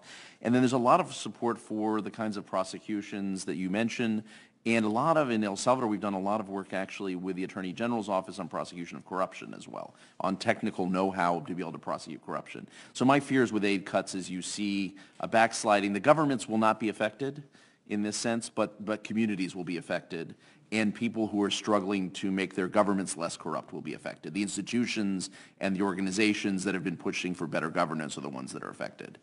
And so if we do this to follow up and we remove some of our influence in the region, do you think other international actors like China are going to come in and fill this void, making us less safe and possibly increasing reasons for people to come? Well, Senator, certainly in El Salvador, the Chinese have been pushing in very aggressively to try and do a major development project and to become sort of the substitute for the U.S. I think the incoming government is more skeptical about that, but I think that is, obviously, if we withdraw our influence, the other actors will want to be present. We've seen this elsewhere in the hemisphere, right? Both China and Russia have been present in different countries where the U.S. is less active. So you would agree that increasing support, trying to find good ways to support, and of course measure how that may have an impact, gathering the data after, would be a good investment for the United States security. That would be a good investment. And I think one of the things that's been missing that we should do is actually gather data on what works. Right. Both tangible and intangible. I mean, it is both the programs that work, but also what made it work. And I think one of the things that seems to have worked in El Salvador is that you had buy-in from both main parties as well as civil society and business groups at a real local level to make things happen, and we really worked on that governance side. It's harder to do that in Honduras and Guatemala. They're less sort of developed. But those kind of intangible things that make a program stick are as important as the tangible things about whether the program reaches the right young people and so on. You got to measure both of those. Do you think we could import programs from other countries around the world that we may have had success in supporting them and import those best practices to the Northern Triangle? I think we can do that, but I think we also need to make sure we adapt it to the conditions on the ground. But certainly we have a lot of know-how, and it's not just us. In some of these countries, we are also working with the European Union, working with Canada. There are other governments. We tend to be the catalyst. Right. And I don't think we should forget that. I mean, I think the U.S., part of our role in the world is not doing everything ourselves, but we're the catalyst to get other people involved. Right, and just trying to stop it at the core. Like yeah, exactly. And so I think if we see that leadership, others are going to also wonder who have been trying to help out are also going to wonder. But I think bringing in that global knowledge, we could do a lot on the ground. And the last thing I want to say is, of course, there's always bad actors. We know about the smugglers. You've talked a lot about them. And so what do you think we could do more to disrupt the smuggling networks? I can take that. I did 20 years in the FBI, and so we've talked a little bit about that. And I think that's a great question because we can address all these pull factors and incentives, but we have to attack the cartels. And what I've been trying to say is we need to attack the cartels, man, with the same intensity, commitment, and veracity that we have terrorism. We have to. This has to be a whole-of-government approach. This isn't a CBP thing. This is DEA, FBI, and Because intelligence. there's a lot of money involved, so they're going to put everything they have into it. They don't want to lose. If it's billions of dollars, they don't want to lose that. Yes, ma'am. They're a multi-billion-dollar industry, and they are a talented organization. They're an industry. That's exactly right. Yes, ma'am. And every time we do something, in the law enforcement, we call it TTPs, techniques, tactics, and procedures. The cartels change. As soon as we do something to get them, they change. And they can continue to do that, and history shows that. So that's a significant issue. So as we're talking about these things, that is something from the entire government, a whole-of-government approach, we have to address. I agree with Andrew that realistically, are we going to totally decimate them? No, but we can hit them hard. And this is where we can partner with those countries on both ends to maybe capture them in the middle. Yes, ma'am. Thank you. I appreciate your time. Senator Sinema. Thank you, Mr. Chairman, and thank you to our witnesses for being here today. Our nation faces a critical situation along the southwest border with serious security, economic, and humanitarian consequences for my state, Arizona. Today in Arizona, CPB and ICE are releasing asylum seekers fleeing violence and instability into our communities. One way we can protect our communities and uphold our values is by treating these children and families humanely and with dignity. I believe it's vitally important that DHS work with our NGO partners to make this asylum process as smooth as possible. But our ports of entry also face uncertainty and disruption. The decision to transfer officers from Arizona ports threatens our security, including our ability to stop the flow of drugs into the United States, which is why I've asked CPB to reverse this decision and secure our ports of entry. Our border security workforce is also stressed and tired. I've heard stories of officers who are working 16-hour shifts at our posts, leading to attrition and burnout amongst an already overburdened force. And as we heard from our witnesses today, the number of migrants from Central American nations coming to our borders and seeking safety is high. So we need to tackle this issue with common sense solutions. I think Congress must focus on ideas and initiatives that improve our security, strengthen our economy, and uphold our values. And I think we should oppose proposals with dangerous and harmful consequences, such as closing the entire southwest border. So I'm committed to working in a bipartisan way to finding solutions that keep Arizona families and communities safe and treat migrants humanely. My first question is for Dr. Seeley. The most important assets and resources we have at our ports are our men and women who are working on the front lines. And as I had mentioned earlier, I disagree with DHS's recent decisions to remove officers from ports in Arizona. So these ports were already struggling with vacancies and are now further understaffed. And I'm wondering if you could talk about the impact of long-term and chronic understaffing on security and trade at ports of entry. Thank you, Senator. I actually arrived this morning from Phoenix, Arizona, so was talking with people about the concept. Very jealous. Yes, it's always lovely to be in Arizona, actually. Great state of Arizona. And it's a state I've mentioned a few times today because it really is so deeply connected. The border matters. It's 46%, I believe, of Arizona's exports. That's right. That go to but these are actually, as we were talking earlier, these are really production chains that span across the border, where you have things moving back and forth and goods being made across the... So I think the chronic understaffing of ports of entry and the lack of technology, which Chief Morgan mentioned earlier, you know, the lack of investment in technology at the ports of entry is a major issue. And this is something we could fix. And it is something that does not break the budget to try and address it, actually. It would be very well done. I would disagree a little bit with Chief Morgan on one thing, which is the statistics that come out of CBP do indicate that if you take marijuana out of the equation, all other narcotics, overwhelming 85 to 90%, do come through ports of entry. Now, marijuana does tend to move between ports of entry, and there is some other drugs that move between ports of entry, but they're fairly rare. Ports of entry is where the greatest threats are, actually, and it's also where the greatest opportunities are to make our country strong. And so we really do need to be investing there. And I'm not saying we shouldn't invest between ports of entry. Clearly, we have urgent needs to do that at this moment right now. But we also really should not forget ports of entry. They tend to get missed, and they are so key to our economy. And they're key to our security. So. Thank you. Speaking of that, Chief Morgan, in your testimony, you mentioned the need to do better at stopping the flow of drugs between our ports of entry. So what type of additional technology or resources do you think that the Border Patrol needs to meet that specific challenge? So that's a great question, Senator. And actually, no, I agree that the majority of drugs are coming in those categories: meth, fentanyl, heroin. It was the marijuana that I said. But here's the thing where I will depart is that the reason my statement is that in between the ports, because 50% of the border is wide open and not secure, we don't know what's coming through. And at the ports of entry, we're offensive. We get to stop every person, every vehicle. So of course we should be interdicting more at the ports. We should really be afraid the ports, but also in between the ports. And so the technology that we need, there's a whole list of technology we need. We need fixed mobile surveillance. We need better surveillance. We need an updated surveillance. We need a capability to have that surveillance be interconnected from sector to sector, and it just, the list goes on and on. We can use more drones. All that stuff that's been talked about, right? All that technology is absolutely needed, hands down, at the ports and in between the ports. But here's what I'll say, Senator, is that technology by itself isn't the answer, though. You still need infrastructure, right? You still need some barrier where it makes sense, not sea to shining sea, and there's not an expert on the border who will ever tell you that that's what you need. And you need more personnel. We call that the multi-layered strategy, right? So we need infrastructure, the wall, physical barrier. We need technology and a lot of it, and we need personnel where it makes sense. And it makes sense in between the ports and at the ports. Couldn't agree more. My next question is actually for both of you gentlemen.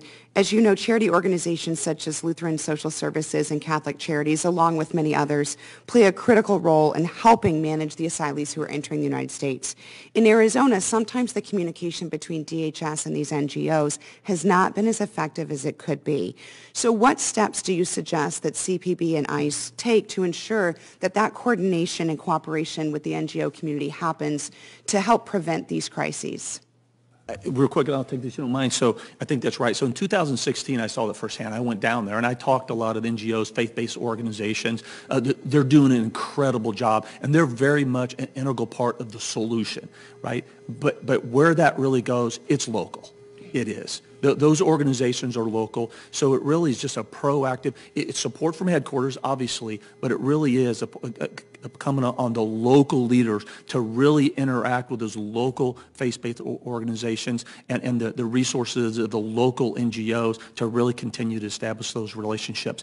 What I saw in 2016, overall, we're really good relationships. It doesn't mean that they don't need to improve, and what I've seen is they're continuing to improve, but I tell you, CBP is drowning, but so are all the faith-based organizations and the NGOs. They're tapped out too, man. Yes. They're all drowning. I've invited ICE Director Vitello to join me next week to have a roundtable meeting with the NGOs to figure out how to better coordinate at least the communication, because what we see happening every day in Tucson, Yuma, Phoenix are just influxes of these migrants who are waiting sometimes years to get their asylum hearing and showing up at bus stations. So the local community is overwhelmed, and our NGOs can't get there fast enough and don't have the resources to help everyone. And I think that's a great point, and better communication is always a good thing. I think what's happening is it's a cause and effect. Border Patrol, they get a caravan of 500 in that they didn't expect. Yeah. They're overwhelmed. ICE is overwhelmed, and ergo, then the faith-based organization, NGOs, they become overwhelmed. So they may at times think there's a lack of communication, and really what it is just everybody's overwhelmed and doing their best they can to adjust. But more communication is always a good thing. Mr. Chair, my time's expired. May I ask Mr. Seeley if he wants to respond? Sure. Thank you. Be very brief. I think what you're doing with Director Vitello is exactly the right thing. I think you need to create those channels of communication. I agree with Chief Morgan. Everyone is overwhelmed. I mean, we do have a humanitarian crisis.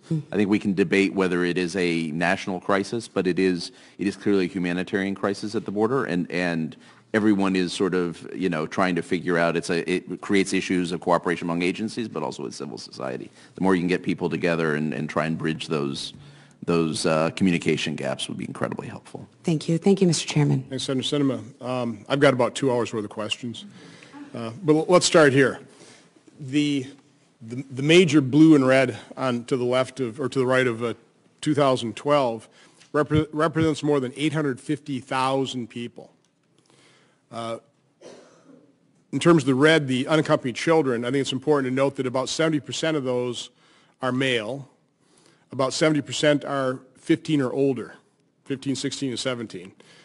Certainly the profile of gangs. The question I have is, where have those 850,000 people gone? What kind of records do we have? They get their notice to appear, which the Coyotes call their permiso. Permits them to go into America. Are they by and large lost? I know they had, I think it was Operation Matador, really focused operation on MS-13 gangs. I think the stat was 40% of those gang members came in as either part of a family unit, as a minor, or as an unaccompanied child. So can you just kind of speak, where are the 850,000 people? And by the way, we talk about Dreamers. I'd love to fix that issue. But we understate the number there as well. 700,000 have signed up, 700,000 didn't that qualified. There's a couple million that are similar circumstance. They don't in some way, shape, or form qualify. Now we've got 850,000 people here. This situation just continues to grow more and more out of control. People in this country, really no legal status, living in the shadows, potentially being exploited.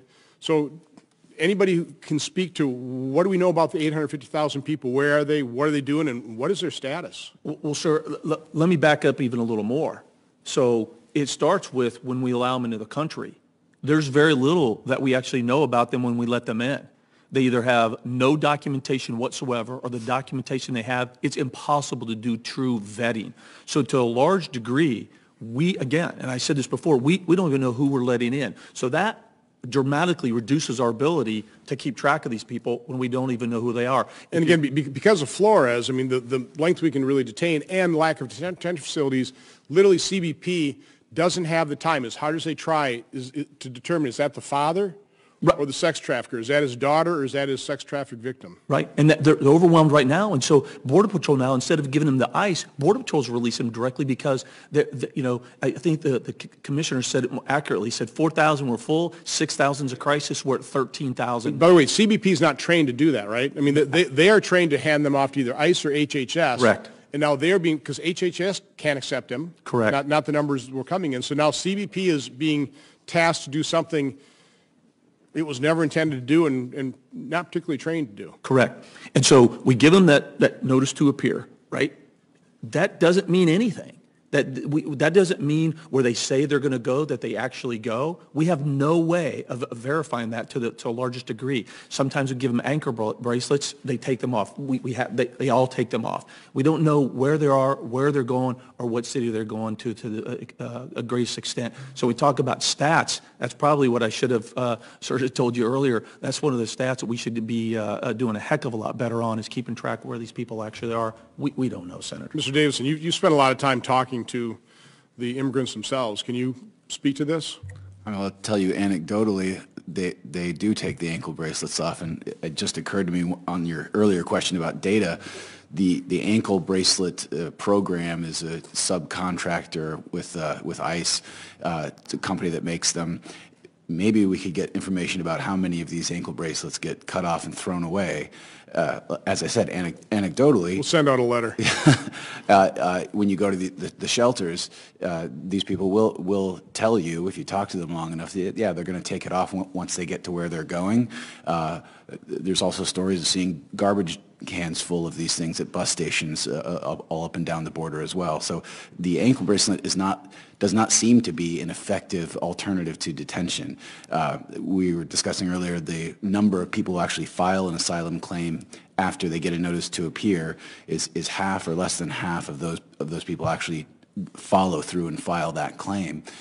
So, giving someone a notice to appear and an ankle bracelet doesn't seem to be doing that much good and doesn't seem to be very effective. So more data on that would be, I think, revealing about just how common it is for people to ignore their ankle bracelet and abscond. So, Dr. Seeley, I've asked my staff to kind of list for me the different categories of people in this country.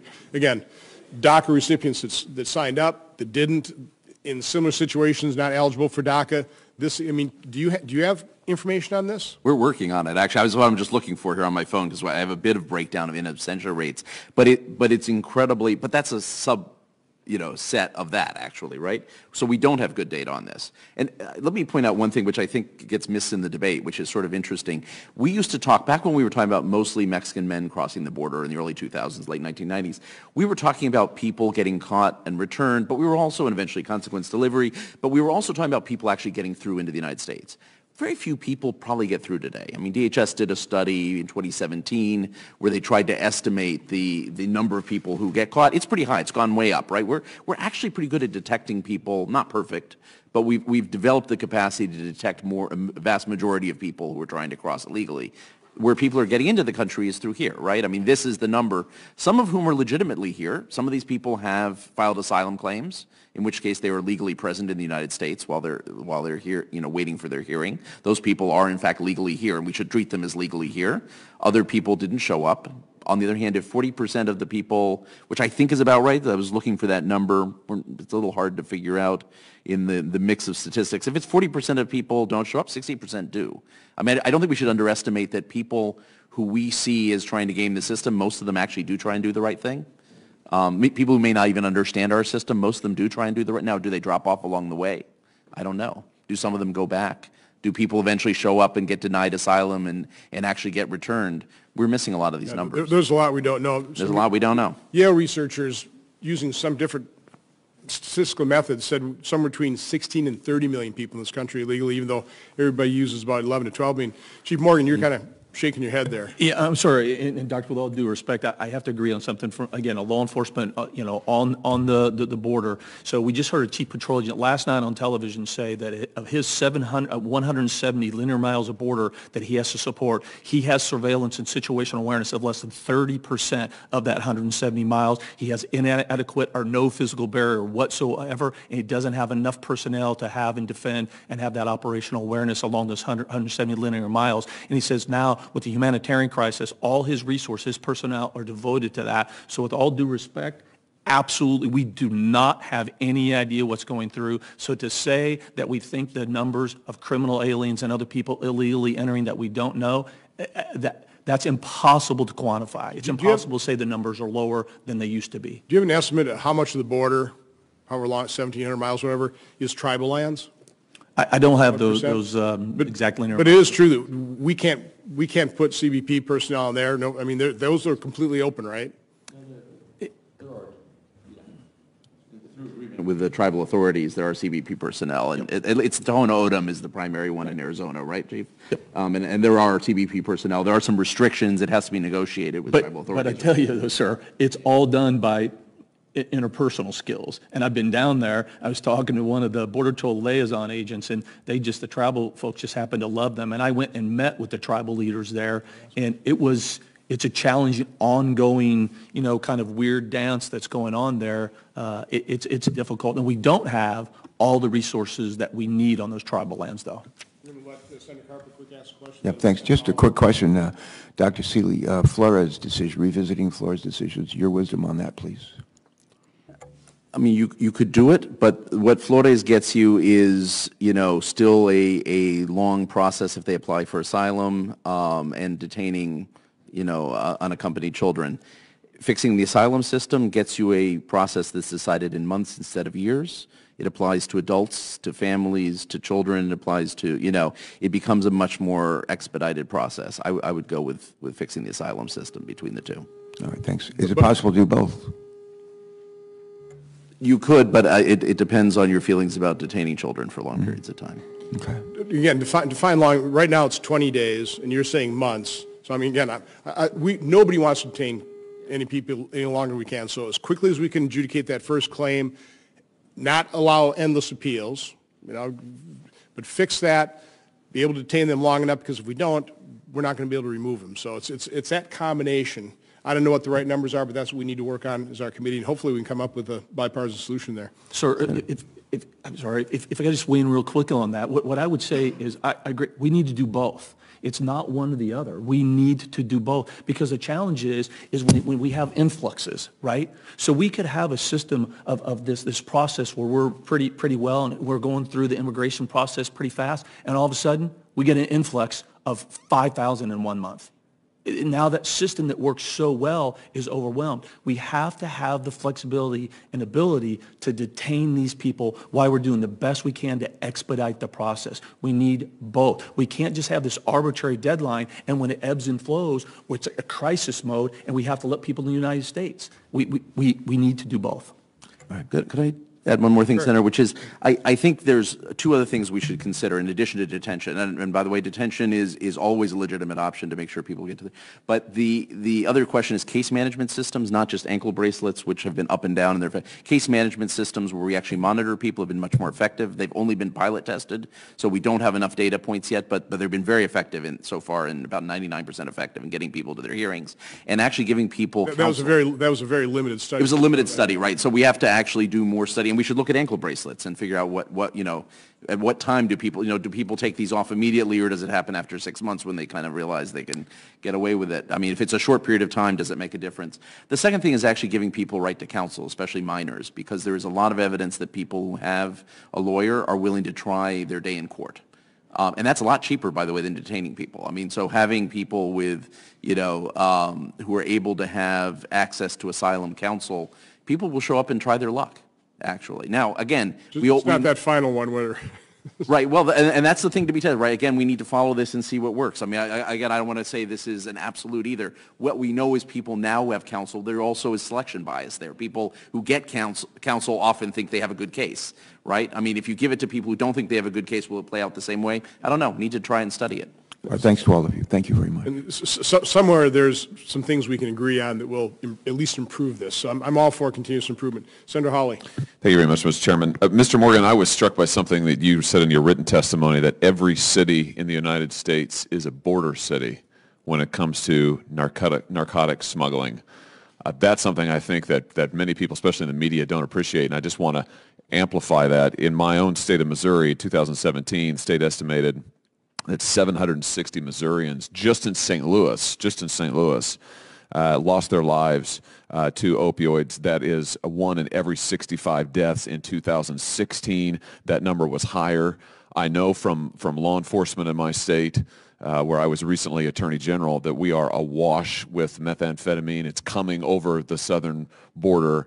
We have a serious fentanyl problem. It's coming over the border. We have a serious heroin problem. So is it safe to say that even interior states like Missouri are border states for purposes of narcotic smuggling? Absolutely. I'm a Missourian myself. I was born in Missouri. And so absolutely.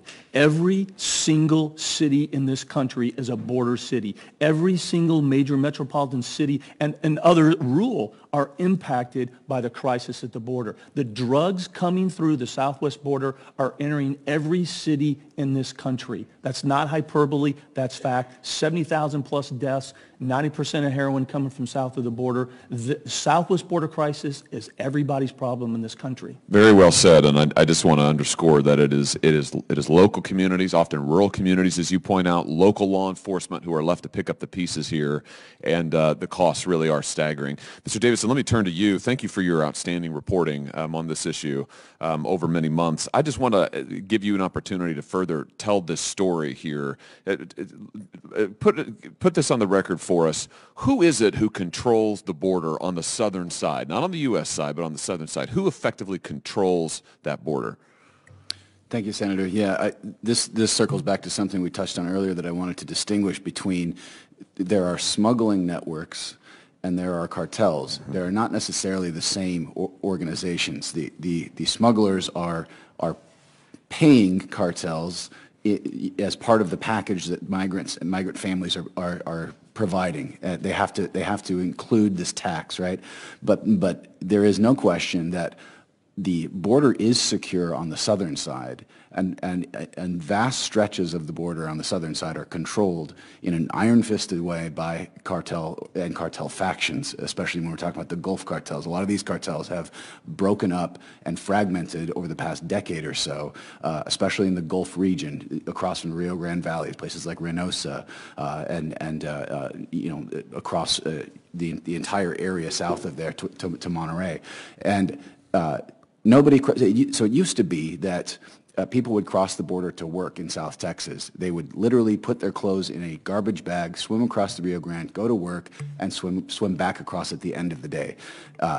That doesn't happen anymore. Nobody crosses the border unless the cartels say so and unless they get their payment. Okay, that I think is such a key point, that the cartels effectively control the border and nobody crosses the border without their buy-in, their payoff, essentially. And this is why you refer to this operation on the southern side as a vast money-making machine. It's a money-making machine for the cartels and their various spin-offs. Is that correct? Explain that to us just a little bit more. It's a money-making machine for the cartels because they are controlling who crosses, and nobody crosses unless they pay. It's also a money-making machine for the smuggling networks that begin in Central America.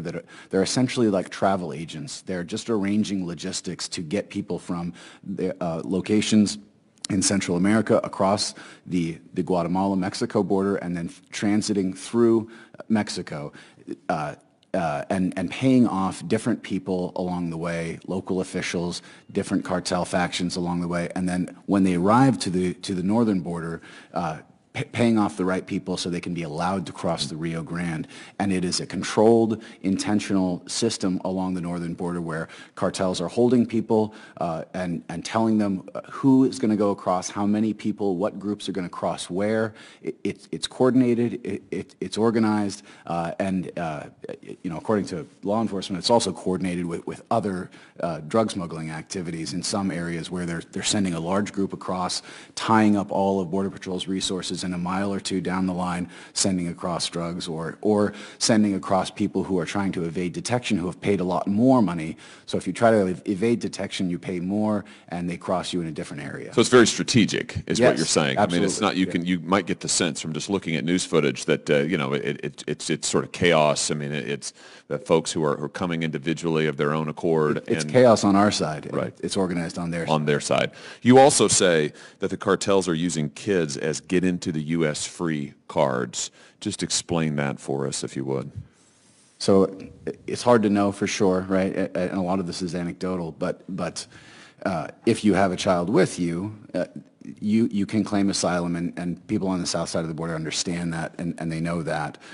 So not all the minors that are accompanying adults and that are presenting themselves as family units are family units, and I'm sure Mr. Morgan can speak to that in more detail.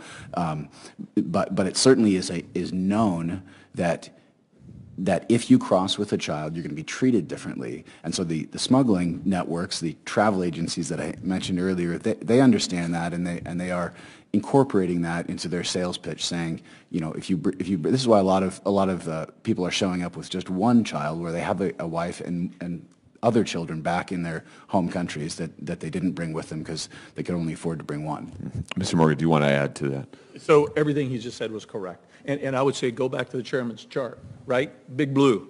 That's why you're seeing big blue. And a lot of the stuff we're talking about, to some degree, with all due respect, it's white noise. Now, I'm not saying we don't need to do all this work with Mexico and Northern Triangle countries. Yep, E-Verify, all this stuff needs to be done. But until we fix Flores and until we fix TVPRA, that blue line is going to keep growing and growing, because they know, grab a kid, come in, set 1 foot on American soil, and you're in. If we don't fix that, it's not going to stop. I just want to make sure that we get crystal clear and that the public understands that what's happening in my home state of Missouri with the drugs that we are facing, with the onslaught that we are facing, is directly tied to the behavior and strategy of these cartels on the border who control effectively the southern border, who have a strategy for conducting their business operations and who are making vast sums of money at our expense and at the cost of lives in our home states. I'll give you one more quick example. So the cartel will actually send in an old military term called LPOP, observation posts and listening posts. They will actually send smugglers or cartel members miles into the interior of the United States side, miles, with communication, sophisticated communication devices, with surveillance equipment, and they will actually monitor the activities of the Border Patrol. And so they will actually then use the caravans. And right now, you're seeing some of these caravans actually go to really remote areas. The cartels are forcing them to traverse really adverse terrain. Why? So the Border Patrol has to take a long time to get there, and while they are, the LPOP says, clear to go into this section, and stuff's coming across. Thank you, Mr. Chairman. First of all, excellent line of questioning. Our compassion is completely being exploited. I mean, it is. It's interesting. We know how to secure the border, or somebody knows how to secure the border. It's just not us. It's the drug cartels. I did hear the Secretary, can anybody confirm this, just recently say that they are breaking up child recycling rings. You know, apparently we don't take biometrics on children 14 or under 14, and so those children can be sent back over the border to be hooked up with another adult to come. Anybody have? Again, I heard the Secretary talk about that, so I'm assuming it's true. So I don't have any stats, and I don't think they've got those stats yet, but again, anecdotal, absolutely happening. The children are being recycled, and we're seeing, again, I don't remember the exact stats, sir, but thousands, Border Patrol has identified thousands of people that are claiming to be a parent or guardian. It turned out to be completely false. Just real quick, before I turn to Senator Peters, so the drug cartels for years have been using minors as mules, because they're minors and they don't get prosecuted the same way. That will continue as well, correct? Yes, sir, absolutely. I would say it's going to expand. Senator Peters. Thank you, Mr. Chairman. And for my question, I have a statement from Church World Service that they would like to have in the record, and I would like to enter into the record by unanimous consent. Without objection. Thank you, Mr. Chairman. Well, one thing, we've unpacked a lot of issues related to dealing with the situation on the border, but to me, as I listen, it is clear that Mexico is an important player in all of this. And I understand, Mr. Morgan, some of your points about other things that we should look at, but nevertheless, folks to get to the United States have to go through Mexico in order to get there. And I remember being on the border, actually, on the trip that we were on a couple of years ago on the border with Guatemala and Mexico. We walked across the bridge where the officials were and where they had control, but if you look to your right and if you look to your left, there was basically a flotilla of boats. A flotilla of boats going back and across the borders that were very porous, to say the least. So we need to actively engage, though, the Mexican government in this. And it sounds as if they are, at least based on the testimony we just heard, they are not in control of the northern border. It's the cartels that are in charge of the border. Dr. Seeley, I would kind of ask your assessment of that. And is Mexico just unable, or are they unwilling to address the large number of folks? Or is it a combination of the two? How would you assess the Mexican government right now? Good. I was going to say two things actually on that, and one is, I mean, I think we should also be mindful that there's sort of two other actors. American consumers of illegal narcotics are also funding the cartels that control. So we are actually the financiers of some of this.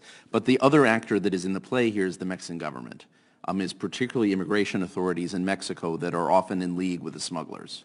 And I'm sure you've run into this a lot as well. I mean, the smugglers, the other people they pay off besides the cartels at the border along the way is the Mexican immigration authorities, both in southern Mexico and at checkpoints along the way. The Mexican government has said that they want to clean this up. I think there is, at least in some levels of the government, I believe that. I think there are some people they've put in place that have a record of fighting corruption that want to do this. I think it is a big question. It's not the first time I've heard this said in the Mexican government, however. It's a tough thing to do. I think that is one area where we could actually play a pivotal role in working with the Mexican government on how you actually begin to clean this up. Because it goes very deep. And it is part of the business model of how the Immigration Authority has worked for a long time. I'd like you to do a deeper dive into that statement. So what sort of leadership would we need to see from the United States to make that kind of change and to work with the Mexican government for them to step up their actions? I think there's sort of three things that Mexico wants to do. I mean, one is to increase their legal pathway. So their asylum system, they need to finance it. We could put in some incentive money, but it is sort of like we heard earlier, sort of you put in one, you get, they put in 7, we put in 1. We can help them, but it's their job to do. They want to create work-based visas. They need to do serious enforcement. They have done, Mexico deports more people than we do. I mean, this is to Central America. It's a little known secret. The Mexican government actually does deport a lot of people, and they have for years, since 2014. But that said, there is neither a real structure around it to figure out sort of the consequence delivery that we did in the United States, nor is it done with respect for human rights. I mean, on both sides. Neither is an enforcement question, nor is a rights question, is it great. And the third thing is cleaning up corruption, and their intelligence matters. I mean, and also law enforcement experience matters. How do you clean up an agency? We have a lot of experience in this. How do you deal with a situation where your agents can make 3 times as much money by being corrupt? How do you actually keep them on the right? What are the sort of incentives that keep people on the right path? And how do you recruit the right profile of people? Look, we deal with this all the time at CBP. This is an issue in ICE, right? And we have a pretty good track record, actually. People have huge incentives to go off the right path, and most people don't do it, right? I mean, that is, we figured this out. Mexico has only begun to think that they need to figure this out. So a lot of know-how and a little bit of intelligence on what we know, because we know a lot of stuff about where the smugglers are paying people off as well, helping them figure out those specific points that are probably the most of greatest concern. In a Judiciary Committee hearing previously, you testified that there were some things that you saw potential. I think you've highlighted a couple right now. But now only a few months have passed since that. But give us an assessment. Have you seen them actually taking any action along the lines that you thought had potential a few months ago?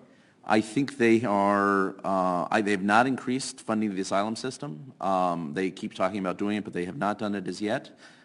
They have not invested in the Immigration Institute as yet, although I think the person in charge of the Immigration Institute is someone who is serious about cleaning it up. He's someone I've known for a while. I believe he's, his previous job, he was someone who cleaned up an institution.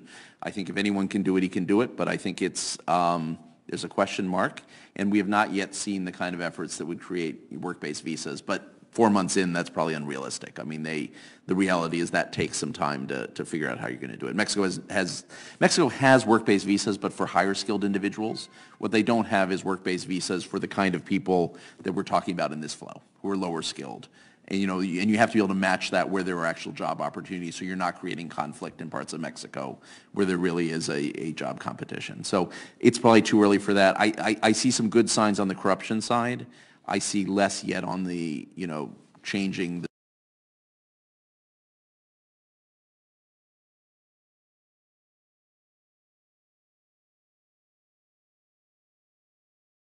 I think it'll get done quicker than if we threaten them. And one final question, Mr. Chairman, then I'll let you take the rest here with your questions. You raise an issue that Mexico deports more Central Americans than we would otherwise suspect. Who are they deporting? We're still seeing the flow north to the United States. Have they reduced that flow, or are they deporting a different set of individuals? Mexico deports, I believe it's about 100,000 Central Americans more or less a year. I mean, it's actually a large number. It's more or less steady. The numbers actually rose in March. I think they deported actually 13,000 people, apprehended 13,000 people in March. I don't know the deportation statistics. No, actually I do. It was 12,000. So, I mean, it's actually gone up a little bit over the traditional number, but it's sort of been a lag. But it is, you know, and Mexico does not actually have some of the same limitations on detaining people. I mean, they deport them fairly quickly, actually. So now a lot of people are applying for asylum in Mexico as well. Mexico has a significant, they're on target to about 50,000 asylum applications this year from Central Americans. So Central Americans see Mexico as the first safe country. Increasingly. And by the way, I think, you know, something that Chief Morgan said, I actually, I don't think Mexico is yet in a position to be a safe third country, but if I were, again, this goes to policy overreach. I mean, we've wanted Mexico to declare itself a safe third country and sign an agreement with us. What would be more productive is actually starting a conversation saying, we want you to be a safe third country. Let's think about 5 years from now. How do we get to that point where you meet international standards in terms of the protections you give people, and let's see if we can get there. And that actually might generate a productive conversation with Mexico, the Mexican government, about how they get to be a safe third country, which is basically a country of first asylum, rather than say you got to do it tomorrow. Because tomorrow they throw up their hands and say, we can't do it. Look, I mean, we're not in a position to do it. It's not safe for a lot of migrants. And they're right. But does that have to be the case in 5 years? Okay, what are the steps we follow? What do you actually have to have in terms of your own procedures internally? And what do you have to have in terms of protections for people who are applying for asylum? And that's the kind of thing they could get there. Great. But we should get into that virtuous conversation, virtuous cycle conversation with them. Thank you. Would it be a pretty good assumption that the people that Mexico is deporting are the ones that don't have the money to pay off the officials? Anybody want to chime in on that one? I would guess. I would say that's probably the case, right? I mean, I would say, and you may have some virtuous officials. You know, I would not discount that. You know, and I've been surprised by this again and again with Mexican law enforcement, that you actually do have people who do the right thing, and in people who are in very corrupt structures who turn out to be incredibly law-abiding and actually in it for the right reason. So I think there also may be people who are not bribable, but I would guess it leans heavily towards people who are trying to go on their own rather than people who are organized. Again, I think I'm trying to point out again the lucrative nature for the drug cartels, who are businesses. They expand their product line into a more profitable and less risky line of business with human trafficking, correct? Yeah. Sure, absolutely. I was going to add as well that there is some reporting to suggest that what was once the Gulf cartel, the Zeta cartel, which has sort of broken up into a bunch of different cartels in Reynosa across from McAllen, that cartel faction is making more money off of migration now than it is off of drugs. And that has become their chief enterprise in that city, which is a very high volume area, the Rio Grande Valley, but McAllen in particular. Part of the reason they're able to get people across is because the cities come right up next to each other on the river. It's a matter of minutes after crossing the Rio Grande that you can be in a safe house or you can be in a vehicle on the freeway and gone. So it's an opportunity for them to move families that are seeking asylum, but also people who are trying to evade detection, who are paying more. And so it's become very lucrative in McAllen, Reynosa area. The other thing I would add to the question about Mexico, there's a political problem in northern Mexico. Central American migrants are not very popular there, and there is not a lot of patience for having large numbers of Central American migrants staying in these northern Mexican cities, and so the incentives for politicians to do things to help migrants or to keep them there is not very high. The incentives go the other way. They want to move them along, either to deport them back to Central America or to get them moving across into the United States, but they don't want them to stay in these places in northern Mexico, in these cities. So I've met with the ambassador from Mexico, the new administration here, a couple times. She's brought in government officials. I personally think they seem to be pretty sincere about wanting to work with us because they realize it's a real problem for their country as well. I was struck in my last meeting, they all talked about development dollars, which, again, you have economic opportunity, that reduces, the draw. But they never mentioned what I then brought up was the 800-pound gorilla, which is the drug cartels. And part of the problem in terms of enforcement, and Senator Peters, I think you were with me in Guatemala when I think we heard the story, is, a new police official in Guatemala gets a little DVD from the drug cartels, shows his wife and children going to church or children going to school. I'm not even going to tell the stories of the horrific abuses in terms of the kind of retribution. And of course, then those drug cartels create such a level of impunity, I was struck by that. They said we're dealing with two things, corruption and impunity. Well, I understand corruption. Well, impunity is the drug cartels are untouchable because of our insatiable demand for drugs, which we funded. They are untouchable, and that impunity bleeds into the rest of society, which begins the extortionists, the rackets, the people, go to a cab driver, $10 a week, or put a bullet in your brain, and we start the car on fire. So I don't see how these individual countries, with that level of brutality, that level of threat to any public official, and they've had plenty of examples of people being horrifically murdered, how they can do it on their own. So I think the only solution is some kind of multinational task force and an all-out effort across the board. But even that, Chief Morgan, you with the FBI, I mean, these drug kingpins, it's not like they're isolated in a little villa within a peaceful little village. Those villages are dependent for their economies on those drug kingpins in the drug trade. So how can you even, again, it sounds nice we need to cooperate with Mexico to, start disrupting these things. I mean, I look at this as such a horrific problem.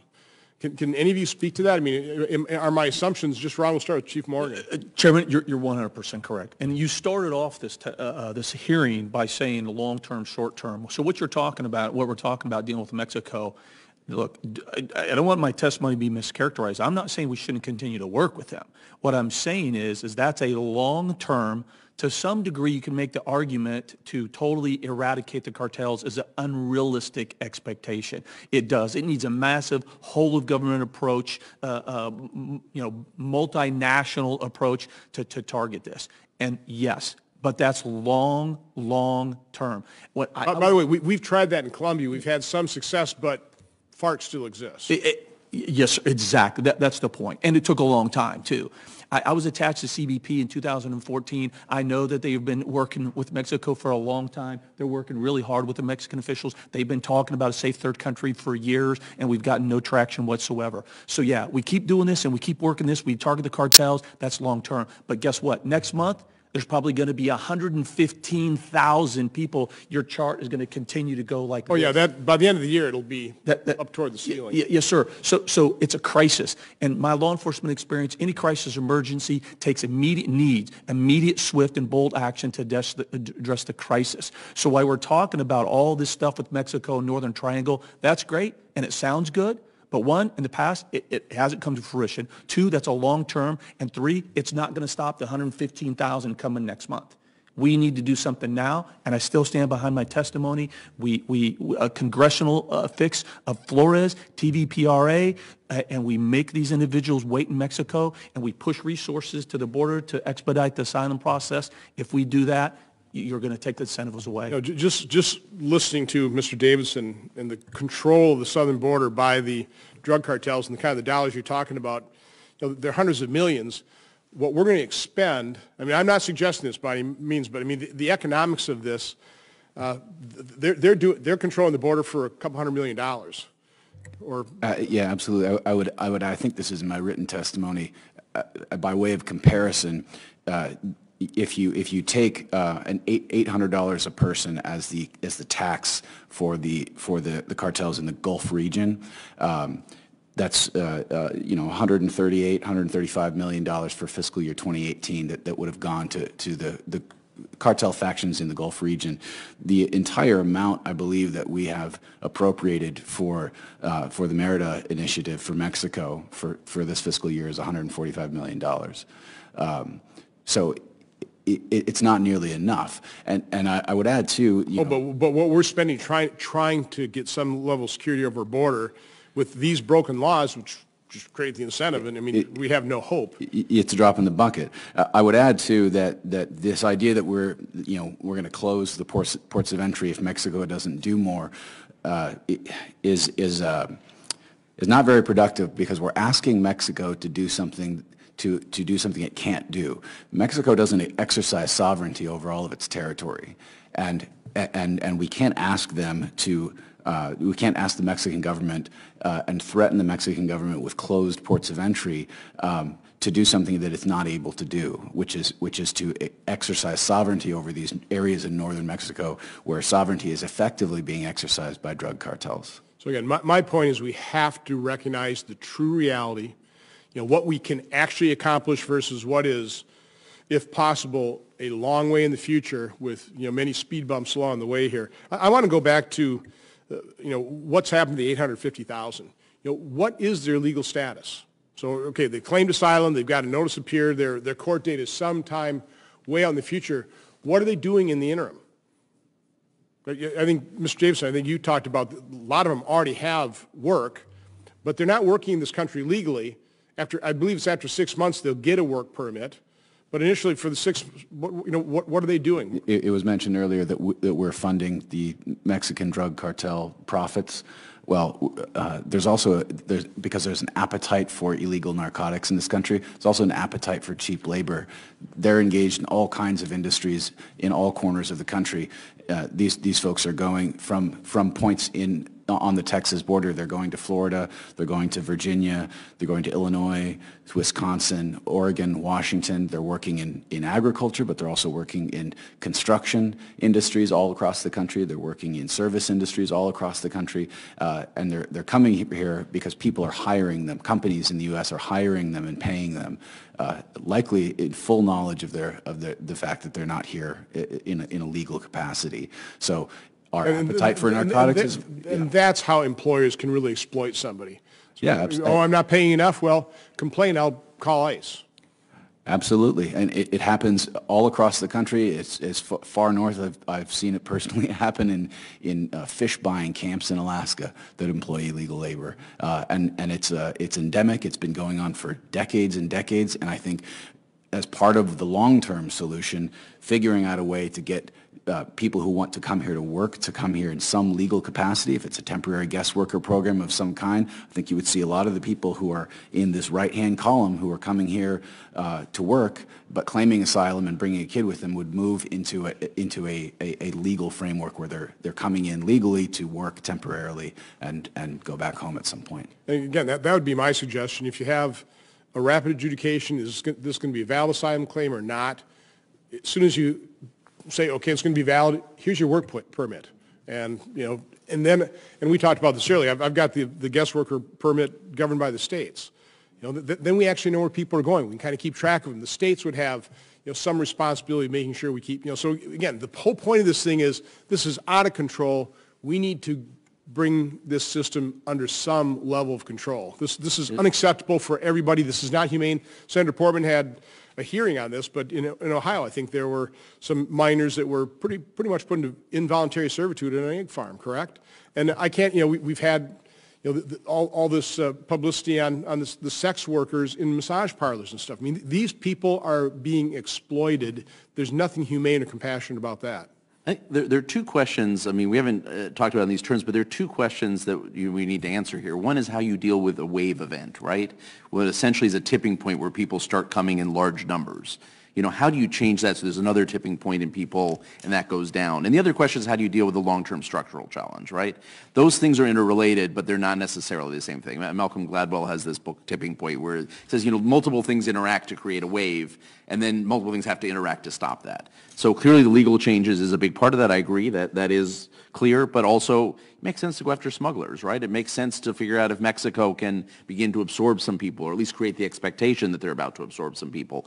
It makes some sense to see what you do on the ground to give some people hope. Maybe you try a pilot program on asylum or refugees or parole authority in country, which doesn't affect a lot of people because it's a pilot, but it creates a hope that maybe you don't have to make the journey. There's not going to be one thing that changes everything, But there could be many things, and then you got to figure out what you do long term. Yes, and again, I think you have to separate out these potential solutions as, again, the likelihood of them having an immediate impact on a problem that is at crisis levels right now versus something that, I mean, in the future, this will have an impact, but it's going to take quite some time. You know, in question with Senator Hassan, you were talking about, you know, some of the actions the administration has taken, you know, could be a signal, so you better get in here quick because it could be, okay. What was going through my mind, I'll make the point now, is that is the problem, and this is across all administrations. There's only limited things you can do administratively. Yeah. And so whether it's the Obama administration, the Bush administration, the Trump administration, trying to grapple with this, with what they can do regulatorily, doesn't work. It's just simply not effective. We have to change these laws.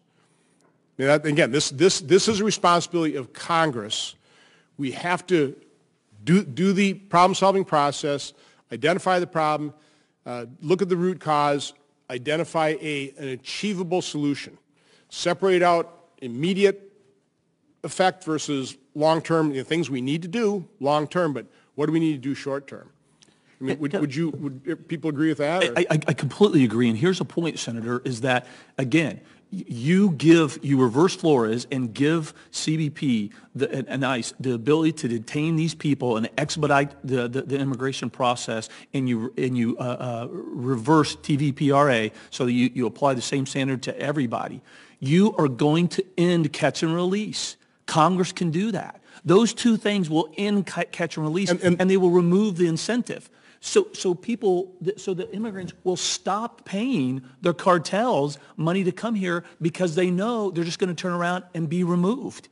So the cartels will come up with another scheme and adjust their TTPs to start doing more stuff, more drugs, and et cetera. But you're going to cut that off. I can't emphasize that enough. And that's why I started with Michael Chertoff's example. Yes, sir. A much smaller size problem, but significant, and the impact was almost immediately, and it worked. We're clouding the issue with you know, receiving 100,000 in last month alone. We're clouding the issue with all this other stuff. When right now, reverse Flores, fix TVPRA, and you're going to end catch and release dramatically, and you're going to see the numbers go down. That can be done immediately while we're doing everything else that needs to be done. Dr. Seeley. I would throw in one thing. One thing that Mr. Davidson has mentioned a couple times that I think is worth noting is you talk about what used to be the Zetas, the groups that are left over from the Zetas and the Gulf Cartel. These were two of the most powerful cartels in Mexico. The Zetas, there was a time not long ago, 7, 8 years ago, when we talked about the Zetas taking over Mexico because they were so fearsome. They're gone. Now, they're gone relatively speaking. There are lots of little groups that are little Zetas hanging out there, and there are lots of little Gulf Cartel groups. It's not perfect. Right? I mean, we didn't solve the drug trafficking problem. We didn't solve the question of control. But we did create, and this was Mexico and the United States working together to go after, really targeted the Zetas and the Gulf Cartel at the time they were allied, and said, this is a group that's getting too powerful. We're going to degrade them to the point where they're a local threat but no longer a national security threat. We've never actually looked at this with smugglers in the same way. We do actually have an ability, as much money as there is in this, as much money as, you know, as much as they can bribe local officials and so on, there's actually a pretty good track record when the U.S. and Mexican governments share intelligence and target to go after, and I'm not suggesting, by the way, that we go dismantle all the trafficking groups. I think that's unrealistic, probably unnecessary, but throwing a little bit of deterrence and throwing a little bit of a monkey wrench in what has been a fairly smooth operation for smuggling groups would not be a terrible idea. Again, all for it. Anything we can do to degrade that evil would be good. How distinct are the drug cartels from the human traffickers? I mean, again, I've just kind of assumed it just sort of spawned, it's just an increase in the product line. Now, maybe they've split off in different divisions. I mean, these totally separate groups. Chief Morgan. Well, look, I've been doing investigations for 25 years, and that's all well and good to target the traffickers and smugglers, but you have to go to the head of the snake, right? If you go after one smuggling entity or one group of traffickers, you eliminate them, another one will take their place. You have to cut the head of the snake off, and so you have to go after the leadership of the cartels. But I think John explained it best, is that they're like a McDonald's franchise, right? They're independently operatedly owned, but they still belong and still have to pay to the over-governing franchise. And so, yeah, they don't own anything, the smugglers or traffickers. They have to pay for their routes. They have to pay to work in a certain plaza, and they have to pay, a tax to the cartels to be able to facilitate what they're doing. Mr. Davison. I would just add to Andrew's comments and to Mark's comments as well, the fracturing of the cartels that happen with the Gulf and the Zetas cartels has also created a diversification of what the cartels do. So you're now seeing gas theft on a mass scale throughout Mexico, fishing theft, and then this migration as a source of income, as a way to diversify income streams. The legalization of marijuana is part of this in the United States. The profits that they've made from selling marijuana have gone down. They've sought to replace those income streams through monetizing migration. So, putting pressure on them has this sort of these ripple effects that we don't always see. The spike of violent, Reynosa is one of the most violent cities in the world right now, right across from McAllen, Texas. It didn't used to be that way, but breaking up the cartels there, ending what they call the cartel peace, has caused an explosion of violence in Reynosa as cartel factions fight over income streams and over territory. So I have to agree that doing something to reduce the incentives to the customer, to the families who are paying the cartels, you've got to do that. That's not going to solve the cartel problem in Mexico, but it might affect this part of it, which is the monetization of illegal immigration. Right. Well, until we reduce our demand for drugs, and we will still keep funneling billions down there. I believe it's true that we have authorized more CBP officers than we have hired, because it's a real problem. So I'm all for supporting hiring more CBP officers, but how do you do it? One of the I want to talk to you, Chief. I come from a manufacturing background where we operated 24/7. I'm not sure if there's any industry that in the private sector that operates 24/7 with 3 shifts. Again, there's 168 hours in a week. And if you divide that by 3, I think it's 56 hours per shift, versus divided by 4, it's 42. And so you don't burn your people out. What has amazed me is, and I think this is a true statement, most government agencies that operate on a 24/7 continuous shift basis do it 3 shifts. Then they have to work overtime, and it fatigues people. It doesn't lead to, from my standpoint, probably very good job satisfaction. I mean, if you like working 56 hours a week, and there aren't too many Americans that like that day in and day out. Everybody likes the overtime, but by and large, people kind of like to stick within that 40-some-hour work week. Can you speak to that in terms of your experience within CBP? So I think we should be looking at all options to address the issue, because the issue of not hiring enough people, it's real. It was an issue when I was there in 2016. It was an issue before that, and it's an issue now. What I do think is there are a lot of other organic issues that really is the issue. Why I'm not disagreeing with you that this isn't something we should take a look at, and this may assist. What I don't believe in my experience, though, is it's going to really adjust the needle to any great degree the CBP's ability to hire people. So what is the number one thing we have to do? We did kind of correct the lie detector, which was disqualifying an awful lot of folks. What is the number one thing you think we need to do to make sure it's an attractive enough job so we can actually hire up to the authorized level? I think they need to continue to do what they started a little bit after I left, and we talked about it while I was there, is they really have to go out into the interior of the United States, into the Midwest, because, oops, I keep doing that. So when I was there, you would go out to the Midwest, and a lot of people had no idea what CBP even was. They were really concentrating on more of the border cities and the border areas, and they were really tapped out. And so I really think if they go into the interior United States more, they have been, and I've seen that, and it's being effective. I think they need to continue to do more of that. Okay. Well, again, I just want to thank all of you. I think really your testimony was excellent. I think it's great exchange, a lot of good issues brought up by members. I will give each of you, and I'll start with Dr. Seeley, just something that you want to get off your chest here that we didn't cover, or just kind of summarize what we need to do. And again, right now I'm thinking short term. What I want our community to concentrate on is let's try and address this short-term crisis as effectively as we can, because we have to change laws, and what's that going to look like? So if you want to chime in on that, I'd be happy to hear your comments. I mean, I will just repeat what I've said already. The thing, if we were going to change one thing legislatively, although it could probably be done as rule change administratively as well, is I'd change the asylum system adjudication.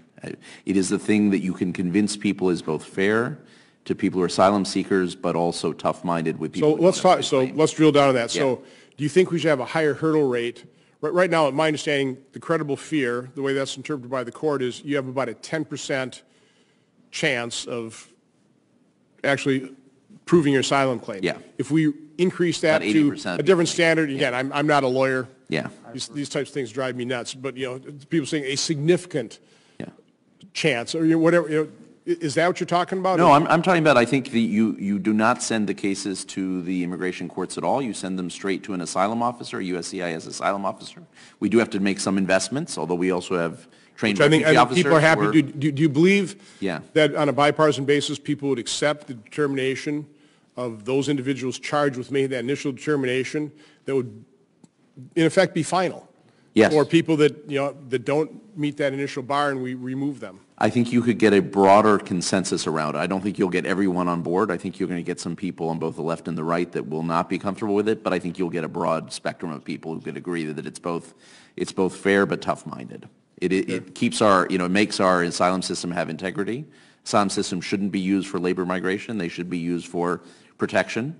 And that's the right thing to do. So I would By the way, do that, it should be pointed out those people that get returned can always go to the U.S. Embassy, claim refugee status, and wait in line as an economic migrant. Right. I mean, or they could try and get an agricultural visa or do something else. I think I think we do need to do some work with Mexico. I think that, frankly, the more the Mexicans can send signals that they are going to try and make their asylum system work and do some labor migration, and they do credible enforcement, it helps us. And I think the worst thing we could do is sort of pull out of Central America, because I think we will add to the wave, right? I mean, it's a perception thing, but it's also probably a real thing for some people. We'll add to the wave. So I think we have to hold the line on that. I've said repeatedly that of all the causes, the number one root cause of our unsecure borders is America's insatiable demand for drugs. Yeah. But taking drugs, it's not a victimless crime. No. I tell young people all the time, if you think that, come down to me, Guatemala, and I will show you a shelter for sex-trafficked little girls that is kind of being fueled by the drug trade as well. So, Mr. Davidson. Yeah, I agree with everything Andrew said about trying to streamline the asylum process. I can't emphasize enough how much this is driven by word of mouth. If word gets back to these communities in Central America that you can't actually get in if you bring a child, and you can't, just claim asylum if you don't have a valid claim, that you'll be detained and deported, I think it will affect the wave. Can I just point out, 850,000 people that have these, and people in Central America have these. So it's using technology. No, yeah, that's what I mean. They're in touch with their families and their networks and their communities in Central America, and so word will get back quickly that you can't, in fact, get in. People are pawning their houses and going into debt to loan sharks to be able to pay the fare to get in, to make it north to the border and to get across. They're not going to do that if they have a strong reason to believe that they're going to get detained or deported. Yep. And so I think that's the number one thing you can do to address this problem. I mean, it's tough love, but it's, I think, something we have to. Chief Morgan. Just to recap what I've said, I think that, again, I agree. Actually, both these gentlemen said, specifically with the streamlining the asylum process. But again, to reiterate, to fix this problem immediately, we have to remove the incentives. If you don't remove the incentives, in my opinion, everything else is a little bit of white noise. And the major things that we can do right now to remove the incentive is to allow the border security experts to detain these individuals, i.e. fix Flores, the Flores settlement. 2, they absolutely need to reverse TVPRA and make sure that it's applied to everybody so we don't have that mandate. Because right now, as I've said, grab a kid, enter illegally, 1 foot on American soil, say the magic words, and you're here indefinitely. If you fix those things, you remove and catch and release. The last thing that I'll say is that right now what we also need to do to remove those incentives, to remove that perception that once you get here you're going to remain indefinitely, is we need to support and increase ICE enforcement, interior enforcement. Right now we have over 1 million individuals who came here, majority of them illegally, filed for asylum, and either through absentia or their claim was denied, have received a deportation order of removal. 1 million, yet they still remain in this country illegally. If we start an enforcement operation to remove those individuals, you'll also make a huge dent on the incentive. And I'll repeat, we had a hearing on MS-13, unbelievably vicious gang. And that was pretty revealing, but as I said, I think Operation Matador, 40% of those people rounded up in that operation, MS-13, came in as unaccompanied children or unaccompanied child. So, again, I just want to thank all of you. This is exactly what I was kind of hoping this hearing would be. I think we've laid out some realities. I think you've certainly informed this committee. The next step is to utilize this information to, again, develop or agree on what is an achievable goal, in particularly the short term, and work on the policy suggestions. And again, I agree with you, Dr. C. I mean, I think that is the basic. We have to attack that the way we come to that first conclusion. So if we can do it quickly. And by the way, if we do that, the number of detention beds we need comes down, the length of time in detention comes down, and we get this all under control. But right now, part of the things that offends the American conscience, because we're an incredibly compassionate nation, is just these numbers and just kind of what the government's trying to deal with and how they're trying to grapple with it. And of course, just one news story about a child who dies because they come to this country with 105-degree fever with a large group, and CBP you can't save every life. That offends the American public. But if we can get this under control, we'll see far fewer stories of that, and I think it'll be better for everyone. So, again, I just want to thank all of you for your testimony. I want to continue to work with you in the future. The hearing record will remain open for 15 days until April 19th at 5 p.m. for submission of statements and questions for the record. This hearing is adjourned.